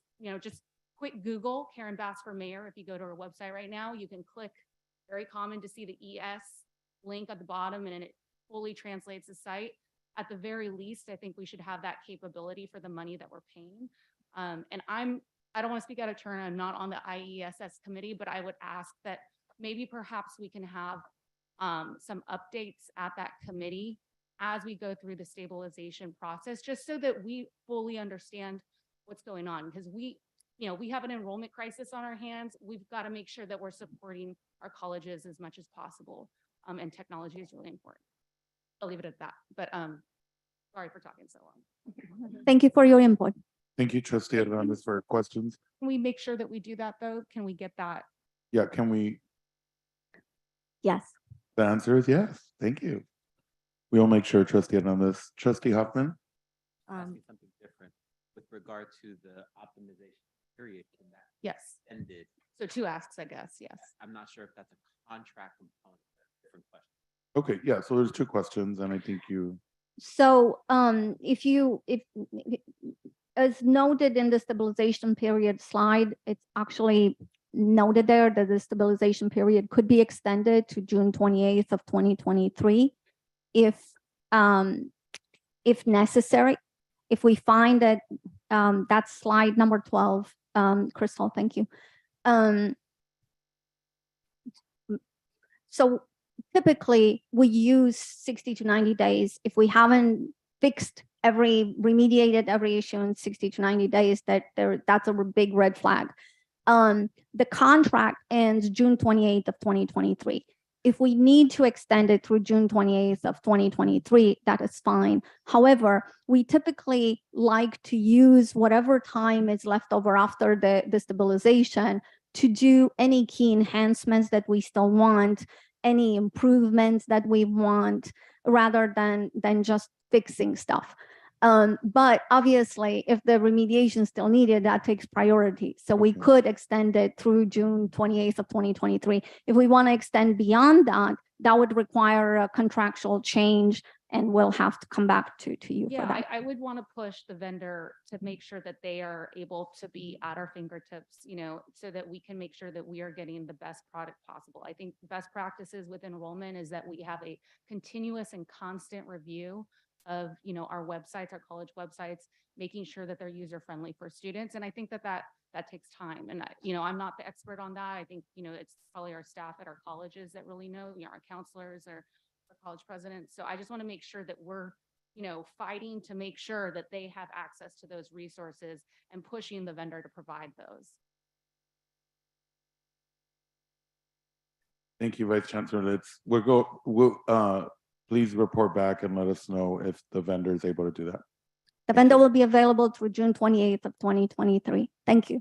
Okay, thank you very much. Any more questions, Trustee Anderson? Trustee Hoffman? Yeah, thank you, Board President Vela, and thank you, Trustee Hernandez, for raising all of those issues. Vice Chancellor Litz, I think we're still asking questions. If you want to come back to the podium, sorry. I am so sorry, That's okay. Trustee Hoffman. I thought Trustee Vela indicated that we were done, so I'm sorry. Don't put it on me. It's all right. You're an adult, you can stay up there. So first of all, thank you very much You're for the very welcome. presentation. And this is a huge improvement over what these college websites used to look like. So just aesthetically, it's a much better look. So I'm really, really appreciative. And I actually pulled it up on my phone because my question was like, do we have an app? And the website looks nice on the phone too, and you can actually use it. So thank you. And I really appreciate all the hard work and everyone's collaboration on this. My question is probably a little more just basic. So when I look at the website and I see enroll today and I click on enroll in classes, this is just for current students, correct? Because I feel like we should have, and I know we could, I don't know if we can make changes, but I feel like the apply button gets lost. I do see the enroll today and I think that's great, but is there a way to have the apply button just as prominent and accessible as the enroll today? Because I'm sure students have their own way of, they all get notification of when they're supposed to enroll. They go onto their portal and they enroll. So I get excited like, oh, I'm a new student. But when I click on this, I can see you can't get it. It doesn't really go anywhere unless you already have a student ID number and an account. So that's just one comment. So the intent was for the apply and enroll buttons to be the entryway for both new students that haven't attended with us before and students that are continuing their studies.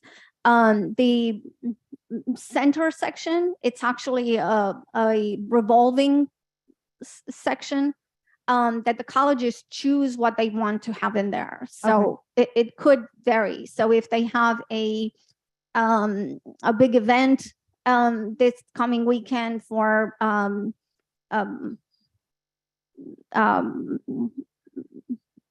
Martin Luther King or an enrollment what fair have or you, something. they Right. could highlight that instead. Yeah. So that really is the choice of the college.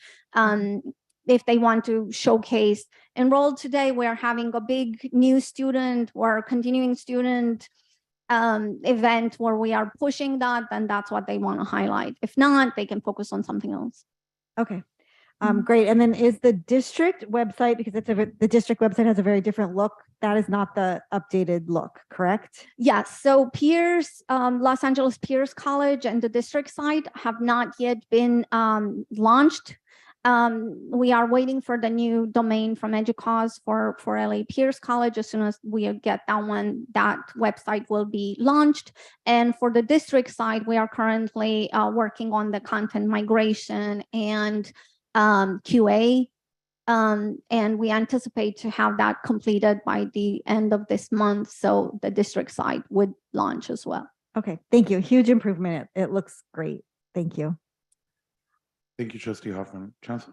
Yes, Vice Chancellor, thank you very much. We've got our follow-up questions and we'll get responses to the members of the board. Thank you very much for your presentation. Let's go to the last part of this Chancellor's report. Let me call up Bill Ellerton, who serves as chair of JLMBC, our Joint Labor Management Benefits Council, I believe. And we'd like to give you the floor, and it's going to give it the report on the annual activities of JLMBC and then what they've been up to. So Bill, the floor is yours. Well, I want to wish you all a happy new year, and it's nice to be here. Board President, trustees, especially a welcome to, I haven't really had a chance to say hi to the newly elected trustees, so hi. It's dangerous to give me a mic, but here I am. And I do have to speak, it shouldn't take more than about 50 minutes. So for the life of me, I'm glad it's up there because I have never been able to remember the JLMBC. It stands for the Joint Labor Management Benefits Committee. It is a unique way in which this particular district negotiates its benefit package. So it's part of the salary and benefits package that we always look at every year, but benefits are looked at as all of the units together. So we negotiate them slightly separately. If you can move to the. So again, this is when it was developed for the, especially this is primarily, I normally do this a little more in the background, but for the new folks that are here, this was created by the board that created this quite some time ago. It's been very helpful in the sense that it's been a committee that involves everyone and all the decisions that were made that tried to keep us solvent through the years when we were going through double and near, very high changes from year to year, 15, 18% increases in the benefit package. It was a self-funded program by the district back then, and it was difficult to maintain. Our membership pool was relatively small, and as time went on, our membership pool became more seasoned, and thus the rates changed. So we worked together as all of the unions and the board and management, and we made a shift into CalPERS. That was one of the biggest changes, and that made us from our own pool to a statewide pool, which gave us a much better discount rate when all the premiums came in. So that was a change. It made some significant changes to the benefits for those that have been around and seasoned as long as I have. We remember the way it was and how things changed, and we are gradually, with the board's help and management's help, we're getting back to pretty close to where we were before those major changes went. So we are basically, you can go forward one, thank you. The chair of the committee is a faculty appointed position, well, kind of. The recommendation comes from AFT 1521, but must then be confirmed by the committee itself, which is all of the units and a management rep that are voting members of that committee. So I was named a few years back as the suggested chair and was confirmed. Had they decided not to, it wouldn't have been me, it'd have been somebody else. But it is AFT makes the recommendation and the committee goes forward with it. So James McKeever, the current president, did not appoint me. I was appointed by the prior president. Hopefully he won't throw me out. So anyway, I'm just trying to cover him, so if, you don't have to blame him. He is technically current. He is a member of the team. He has named a representative, Jessica St. Paul, who attends most of the meetings and keeps up on it because of his busy schedule. Hazel Alonso, the president of 1521A, is a voting member. SEIU Local 99. James Bradley is the representative from that group. Bruce Hicks, SEIU 721, is representing that group. A relatively new member just in the last year or so is Chad. I'm going to mess this up. Biagio, something like that. I'm sorry. Maybe you won't see this. He's the building trades representative, and then the Teamsters rep is, and surprisingly, within very short time, we had it updated. It's Deborah Harrington, who is currently the interim president of the Teamsters rep representing Local 99. I had pages upon pages of updates for the medical. I was directed and forced by the chancellor. No, I'm just kidding. We pushed it all into, if you really want to get into the nerdy numbers, you can go into the attachment. And you can go to the CalPERS website and see all the different things all over the state if you like, but it's basically the rate increases. The medical plans, the dental plans, the vision plan, we do offer a basic life, and then there's a voluntary life that can be added, as well as an accident dismemberment. That's the right word, I believe it is. Like lose an eye, lose a finger, stuff like that. This is just a summary. This is how many we currently have enrolled as of last year, or I think it's January, actually. It's the current enrollment going after open enrollment. So it's 7,302 total enrollments. You can see the total cost in the benefit. The 23 costs so 22 was last year's. It went up approximately a little over $11.1 million, which is a increase of 9.4% from last year to this year. Next slide. Our dental, PPO, and HMO. Now this is going to lead into a kind of a secondary. We do have a proposal on dental changes that are coming. The dental coverage, dental is a little bit different in that it's a self-insured program. So it's managed by Delta Dental is our big one. And then we have a secondary, which is the Safeguard Dental, which is actually an insurance plan. So there's an HMO, it's called a DHMO insurance covered plan It's actually been in existence, I believe it was from the late 60s. So we're kind of rigidly stuck in that particular plan. There's things in it that are really, really, really good, and our consultants have looked at them. We cannot change them internally. They can only be changed as a new contract through the whole insurance process through the state. And we keep coming to the conclusion. We look at it every year, but we keep coming to the conclusion that we would lose more in changing that plan than we would gain in any of the new updates, because there's things in it that just are no longer available in the open market. So we don't make any recommendations right now on the dental HMO. However, the Delta Dental is self-insured. It's not an insurance plan. The district just covers the expensive, and it is managed by Delta Dental.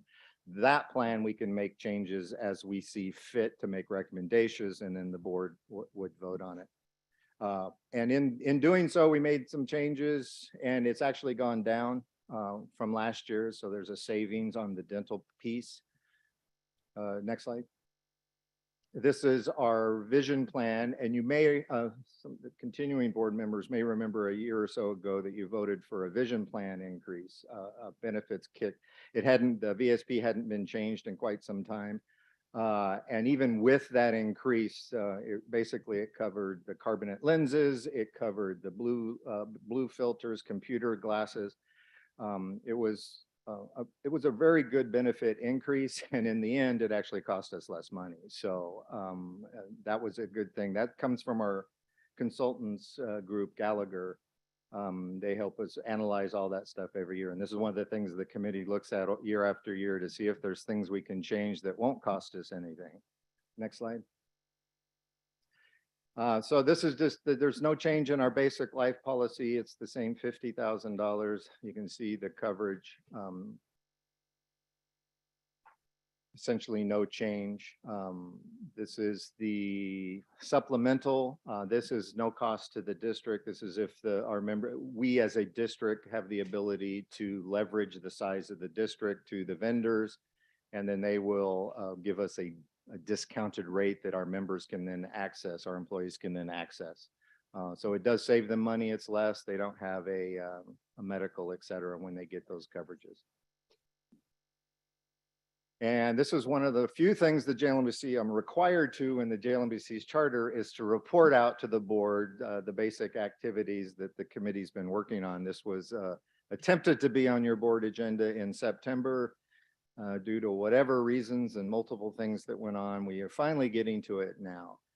So this is just kind of generic, the things that we looked at last year. We went through and looked at voluntary benefits.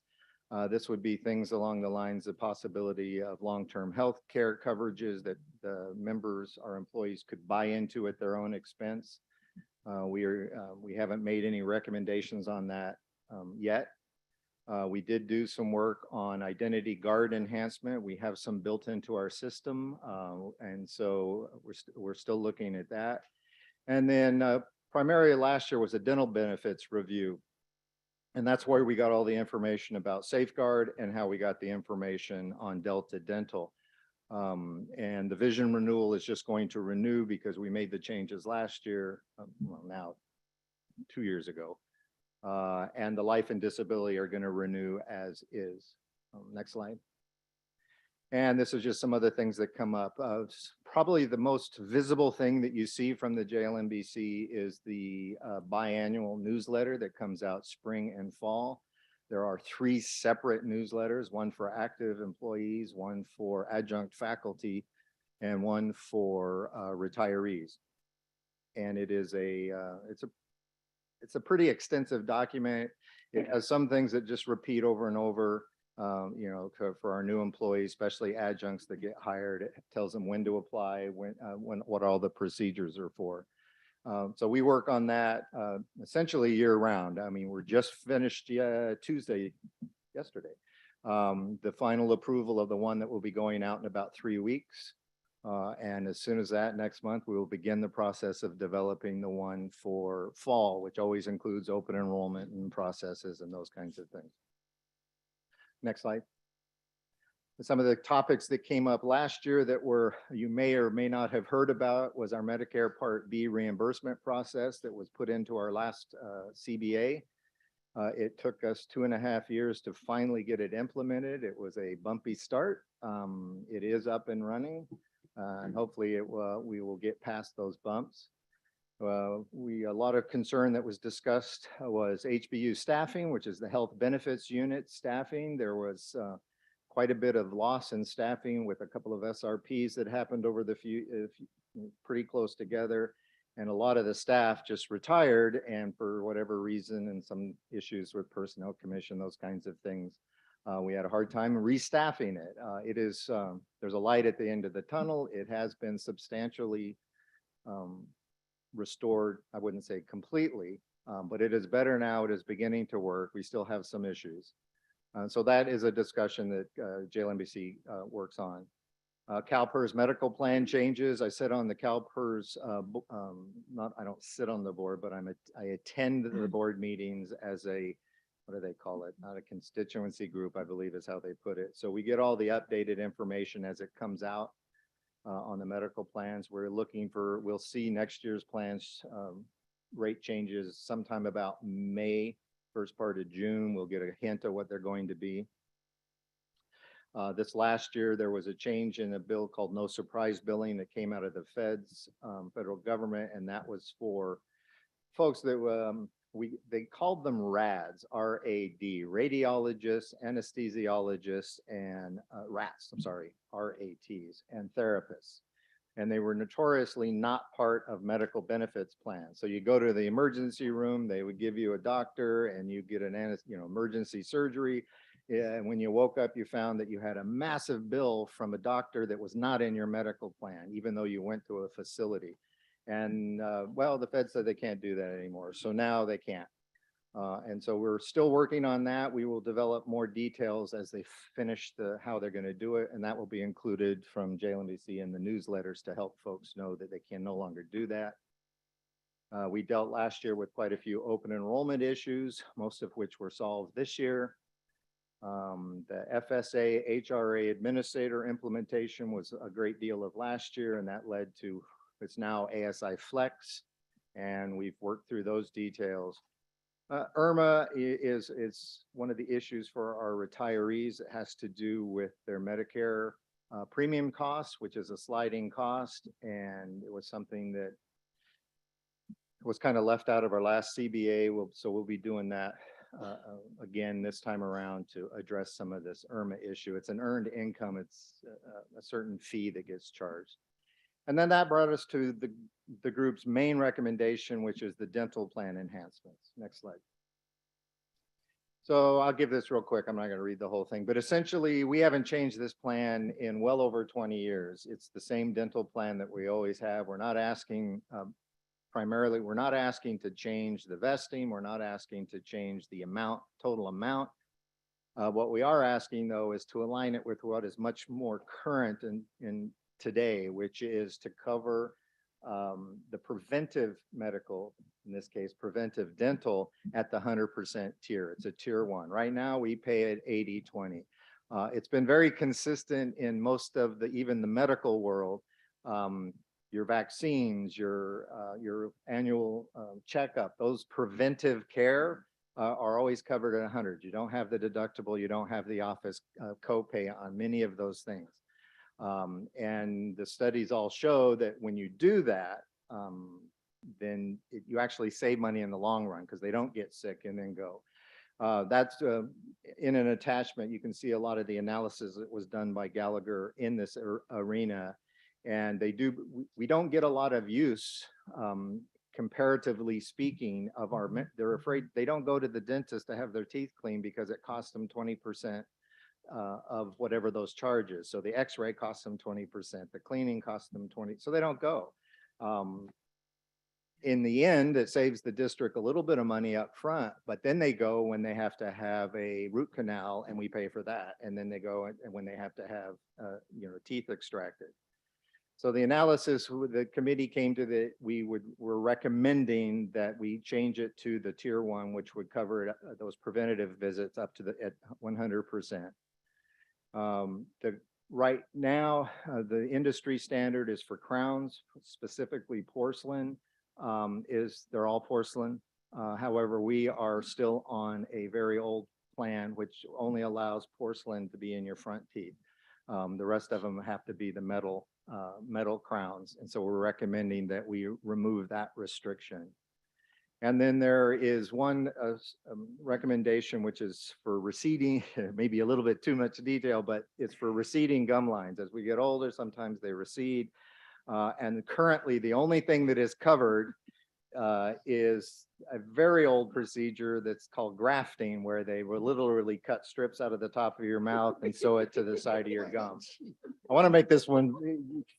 Can we, yeah, let's, So we so I just wanted you appreciate- to know that we looked at it. There is a much more modern procedure known as a pinhole, where they literally. Next slide. Yes, can we, Anyway, the big key on this one is it'll cost approximately 1.1 million, but it doesn't take into account what we might save in the interim, because there's no way for us to know exactly how much would be saved by people getting their cleanings and things that may not show up for a little while. So that's why it's here. It is something I'm telling you, it will cost you up to about $1.1 million to make those changes.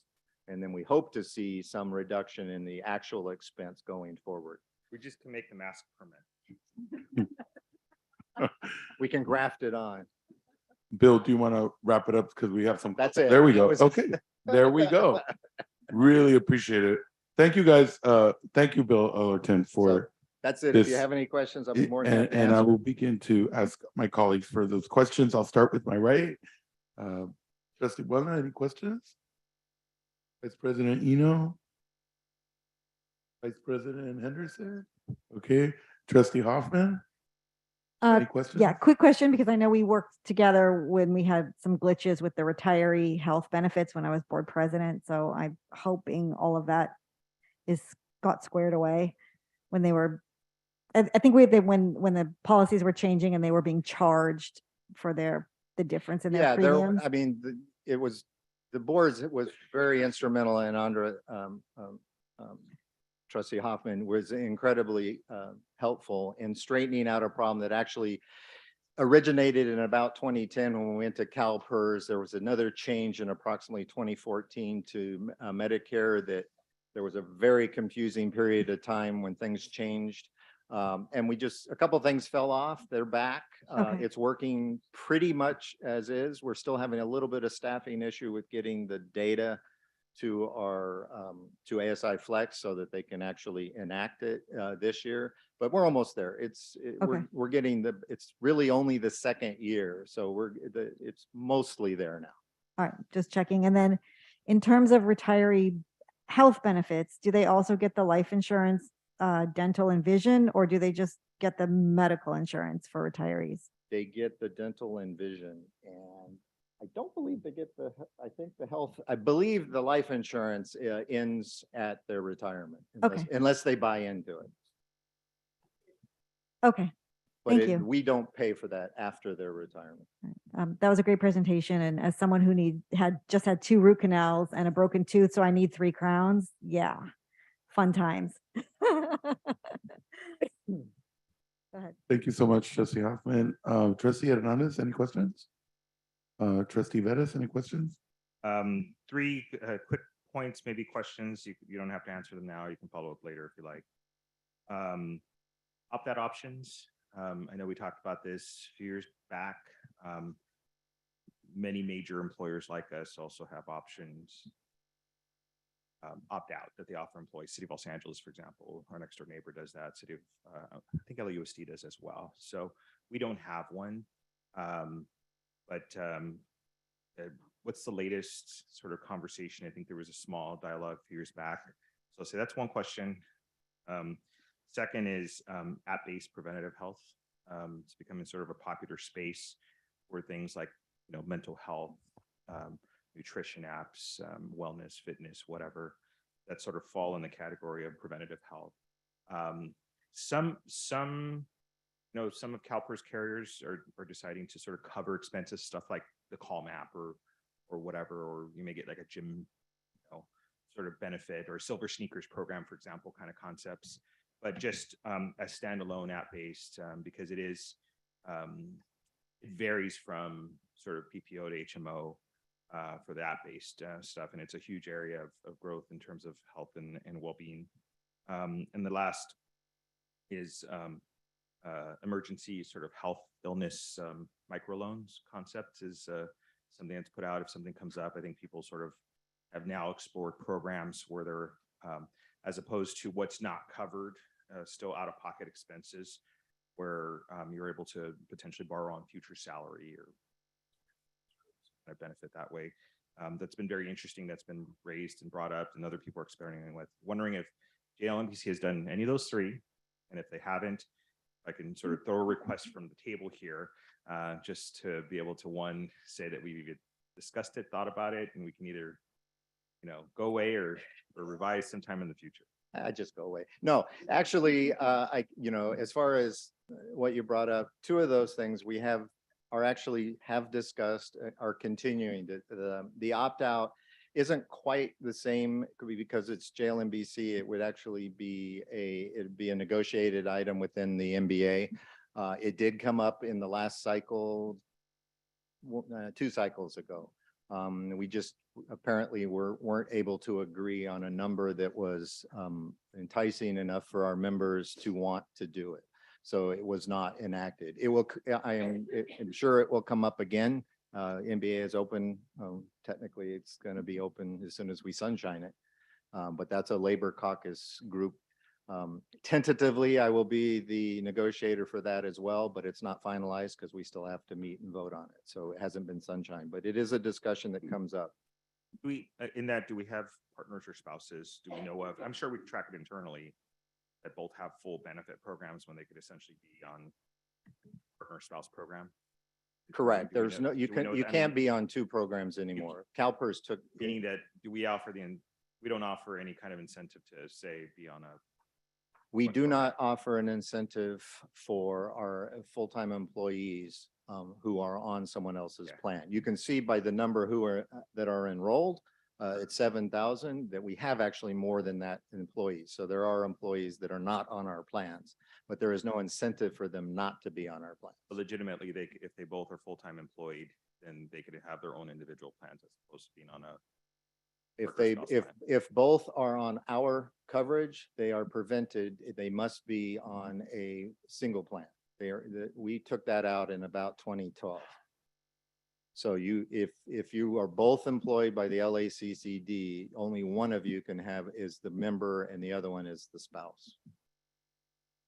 So that was actually one of the reasons that pushed us towards CalPERS, because we were double covering and people. So that got fixed quite some time ago. Okay. And now I can't remember the last part. App-based and then the emergency health.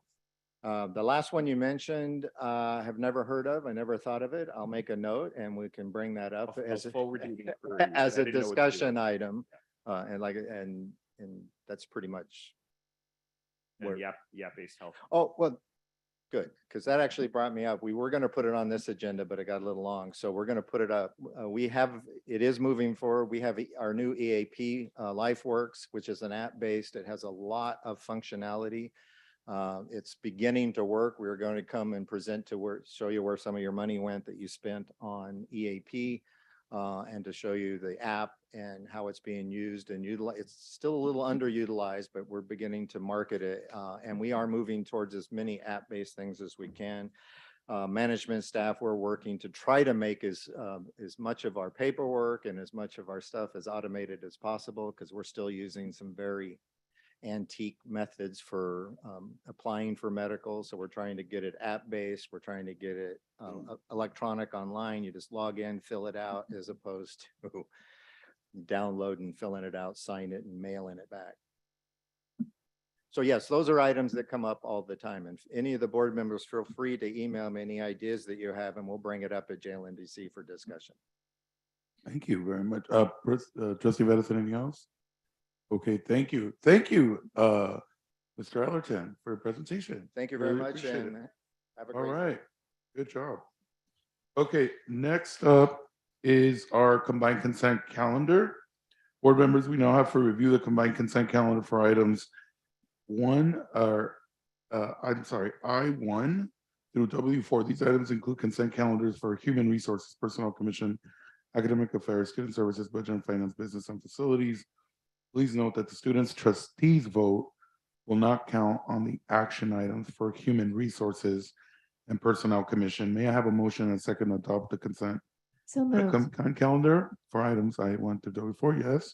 Motion by Vice President Eno. Any second? Henderson. Second by Henderson. Roll call, please. Trustee Boulna? Trustee Henderson? Yes. Trustee Hernandez? Yes. Trustee Hoffman? Yes. Trustee Eno? Yes. Trustee Vella? Yes. Trustee Vettis? Yes. Thank you. Did we not do a roll call for a student trustee Callahan? Oh, he's left the meeting Oh, he's not. early in the morning, Okay, yes. got it. Are there any items which require additional information? Please state the item number on the agenda where we may find it. I'll start over here on this side. Trustee Buona? Vice President Eno? Vice President Henderson? None at this time. Trustee Hoffman? None at this time. None at this time. Trustee Hernandez? This is for consent? It's actually in consent, and any item in there that you would like clarification or more information, you can state the item, and then after we approved it, since we already did, we'll discuss it separately. I just had a quick question. on Yeah, what item? So I just actually more clarification. Okay. So that was initially, that was a service agreement that was approved November 2022. Right? I think that's for R3. R3? Yeah.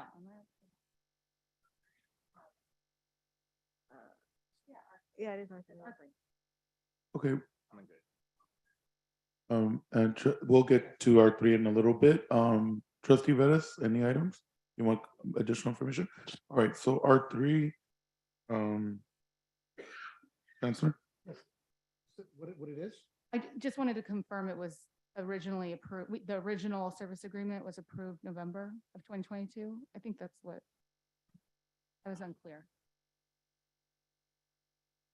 This is for the professional service agreement, Common Good. This is for Dr. Joy Blake, working with our two of our colleges.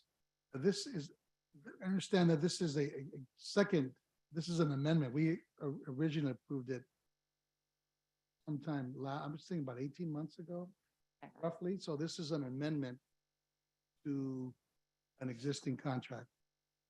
Okay, that's it. I just. Yeah. That, pardon me?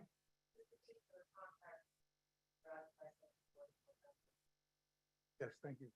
Okay, so this is we're approving a additional amendment 2 months later, or what is, because this is for January 1 to June 30th, so this is the next 6 months. And this is an additional cost. 24,000, is that it? It looks like it's an additional 18 months. Did I get that wrong? Yes. Through June 30th of this year. It did, that's right. But we approved Earlier. we approved November 2022, Yes. For, work that had been already done for 18 That's months. correct. and then this extends the work through the end of June this year, for that amount. So that, okay, I'm confused. So we contracted for work 18 months ago, but we didn't actually approve the contract until November of 2022. No, is that right? Dr. Nish, that doesn't sound right. It sounds like we approved the contract earlier than that as well. The work's been going on for some time now. Okay. June 30th will conclude about 2 years of work. Okay. District. And we've approved her contract or the contract for Common Good before. This is essentially additional work that takes us through June 30th. Is there a reason it's written this way? There have been several contracts with this vendor. Mhm. This is specific to services and content enrollment management for development strategy. I would ask this to be a little bit of time. I don't want to take up too much time, but maybe we can definitely follow up just because it's confusing to me. Okay. it. Okay, we will get that follow-up for you. Any other items, trustee Hernandez? Okay, so at this point, let's go ahead and take, by the way, with this next roll call, that'll be to go ahead and adopt and approve this. Are you okay with it, or you want to I'm pull fine. it? I'll follow up. Okay, all right, let's go ahead and take a roll call on item R3. Okay, so for R3, trustee Buona? Or sorry, can I have a motion and a second on the Yeah, R3? let's have a motion to go ahead and adopt R3. So moved. Vice President Anderson? Motion, second? Second. Second by Vice President Eno. Roll Tru- call. Trustee Buona? Yes. Trustee Henderson? Yes. Trustee Hernandez? Yes. Trustee Hoffman? Yes. Trustee Eno? Yes. Trustee Vella? Yes. Trustee Veras? Okay, motion passes. So we will get that over to trustee Hernandez, please. Thank you so much. Okay. All right, now we're going into business items. These are separate. X1, authorized professional service agreement. LACCD College board members will now review the business items. May I have a motion and second to adopt business item X1? So moved. Moved by Vice President Eno, second. Second. Second by Vice President Henderson. Roll call, please. Trustee Buona? Yes. Trustee Henderson? Yes.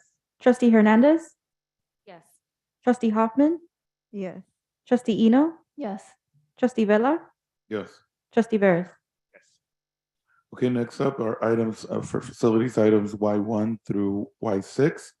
May I have a motion and a second to adopt facility items Y1 through Y6? So moved. Moved by Vice President Henderson, second. Second. Second by Eno. Roll call, please. Trustee Buona? Yes. Trustee Henderson? Yes. Trustee Hernandez? Yes. Trustee Hoffman? Yes. Trustee Eno? Yes. Trustee Vella? Yes. Trustee Veras? Yes, but I do have one question. Yeah, I have a question too when you're done. Okay, You didn't ask for questions before the. I vote. didn't, and I should have. Okay, let's go ahead and ask the questions, and if we need to make any amendments, we will. Okay. Trustee Veras first. Just a question on facility item Y5, Dr. Smith, just global modular. It's a not to exceed 10 million, but can you talk about sort of, I mean, $10 million is pretty large. I know it's 3 years. So what exactly are we talking about with this organization? So this is for mobile modulars. This is actually a piggybackable agreement with the foundation. It's not the total $10 million it's up to. So we don't have a plan on spending the 10 million, but knowing that we're going to go into the swing space phase with the potential of all the new projects based on the pre-70s, we just wanted to make sure we had the availability to us through 2026. Okay, so this is for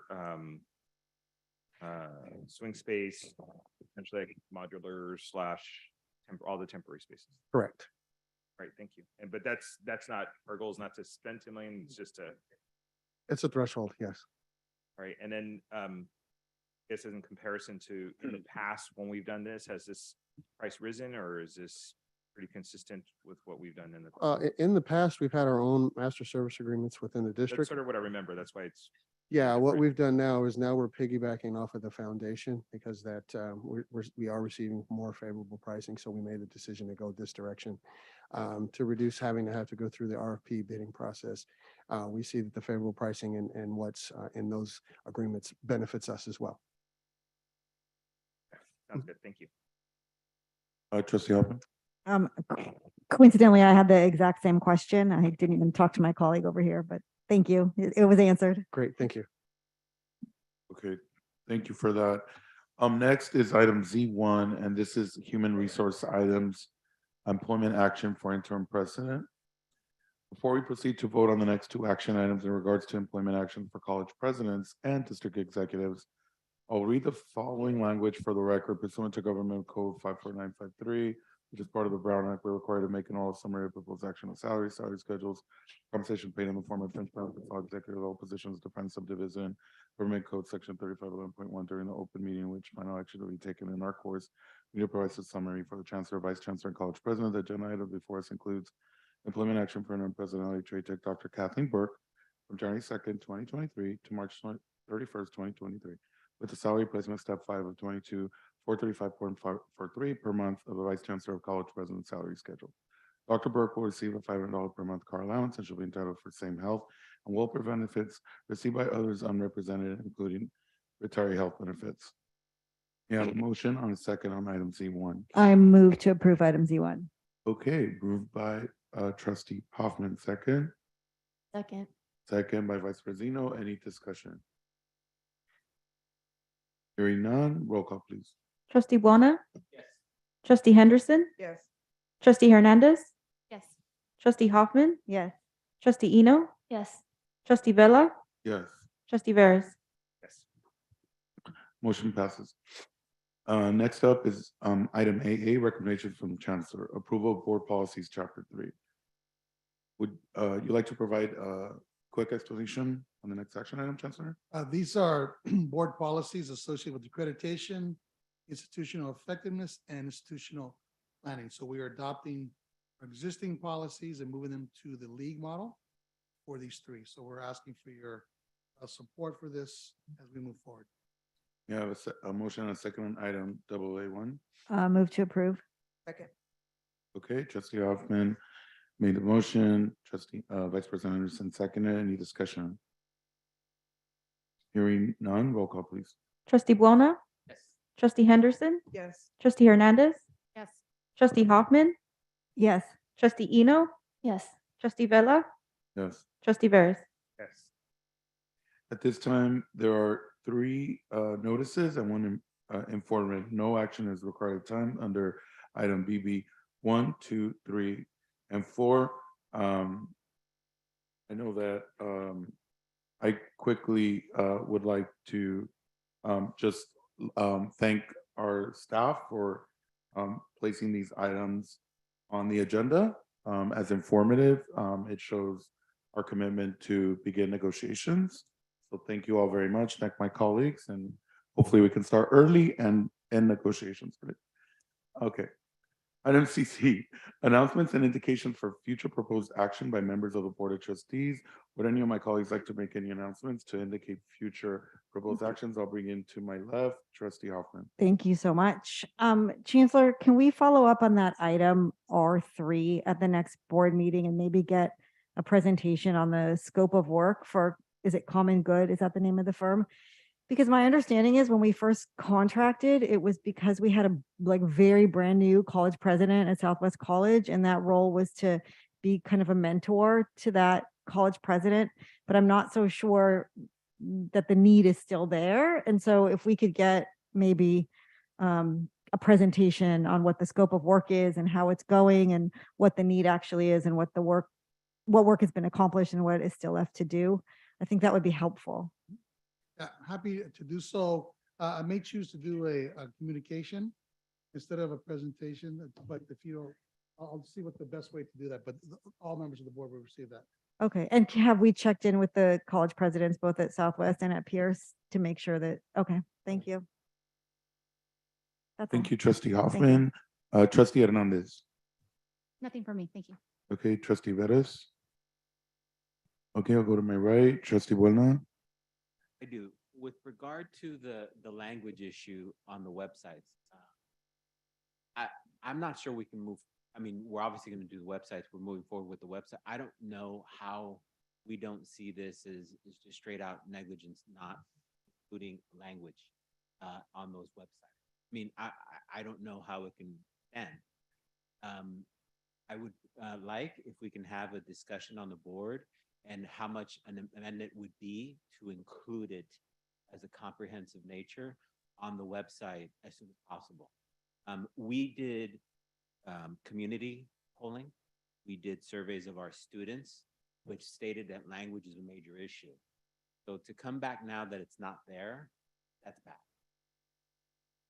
So what I'm gonna do and thank you so much for your comment, trustee Wena. What I'd like to do is utilize today's board meeting as feedback towards the project at hand, and further deliberate and discuss, because we also have other concerns by the trustees. So I would like to capture today's conversation on this, have staff utilize this as feedback, direct feedback back to you, Vice Chancellor Litz. And then we would like a follow-up on some of these issues that were brought up by the trustees today, including trustee Hernandez. And then if need be, we can further bring it to a committee of the whole or to a further discussion. But I would like to, if that's okay, utilize today's meeting and your comment as a way to provide direction to the chancellor and his staff. Okay? Thank you so much. Okay, thank you. And thank you for bringing that up. Anyone else? Oh, no, never mind. Okay, trustee Hoffman, sit down. Okay, Vice President, Nothing at this time. nothing at this time. Vice President Henderson? Nothing. Okay, great. So at this time, I'd like to ask if there's any people signed up for board matters not on the agenda, and as of now, I hear none. Anybody on Zoom? No, there's no hands raised. Oh, okay, great. And are there any people signed up to address the board on closed session agenda matters? No one formally signed up and there's no hands raised. Okay, perfect. So the board will recess into closed session in accordance with the Ralph M. Brown Act and the Education Code. May I have a motion and second to recess into closed session? So moved. Second. Moved by Vice President Eno, seconded by Vice President Henderson. Roll call, please. Trustee Buona? Trustee Henderson? Yes. Trustee Hernandez? Trustee Hoffman? Yes. Trustee Eno? Yes. Trustee Vella? Yes. Trustee Veras? Yes. Okay, motion passes. We're going to closed session. Thank you. So ordered. Thank you. I didn't use it. Yes, sir. What do you do? Yeah. Because some of the reason for that was personnel. So you don't want to use your battery on your. That's what I'm doing. Actually, a good idea. I just wanted an idea. Like not, yeah. Like, I want to do this thing. It just brought new snacks because I ate them all. I just give someone a number. Yeah, yeah, yeah.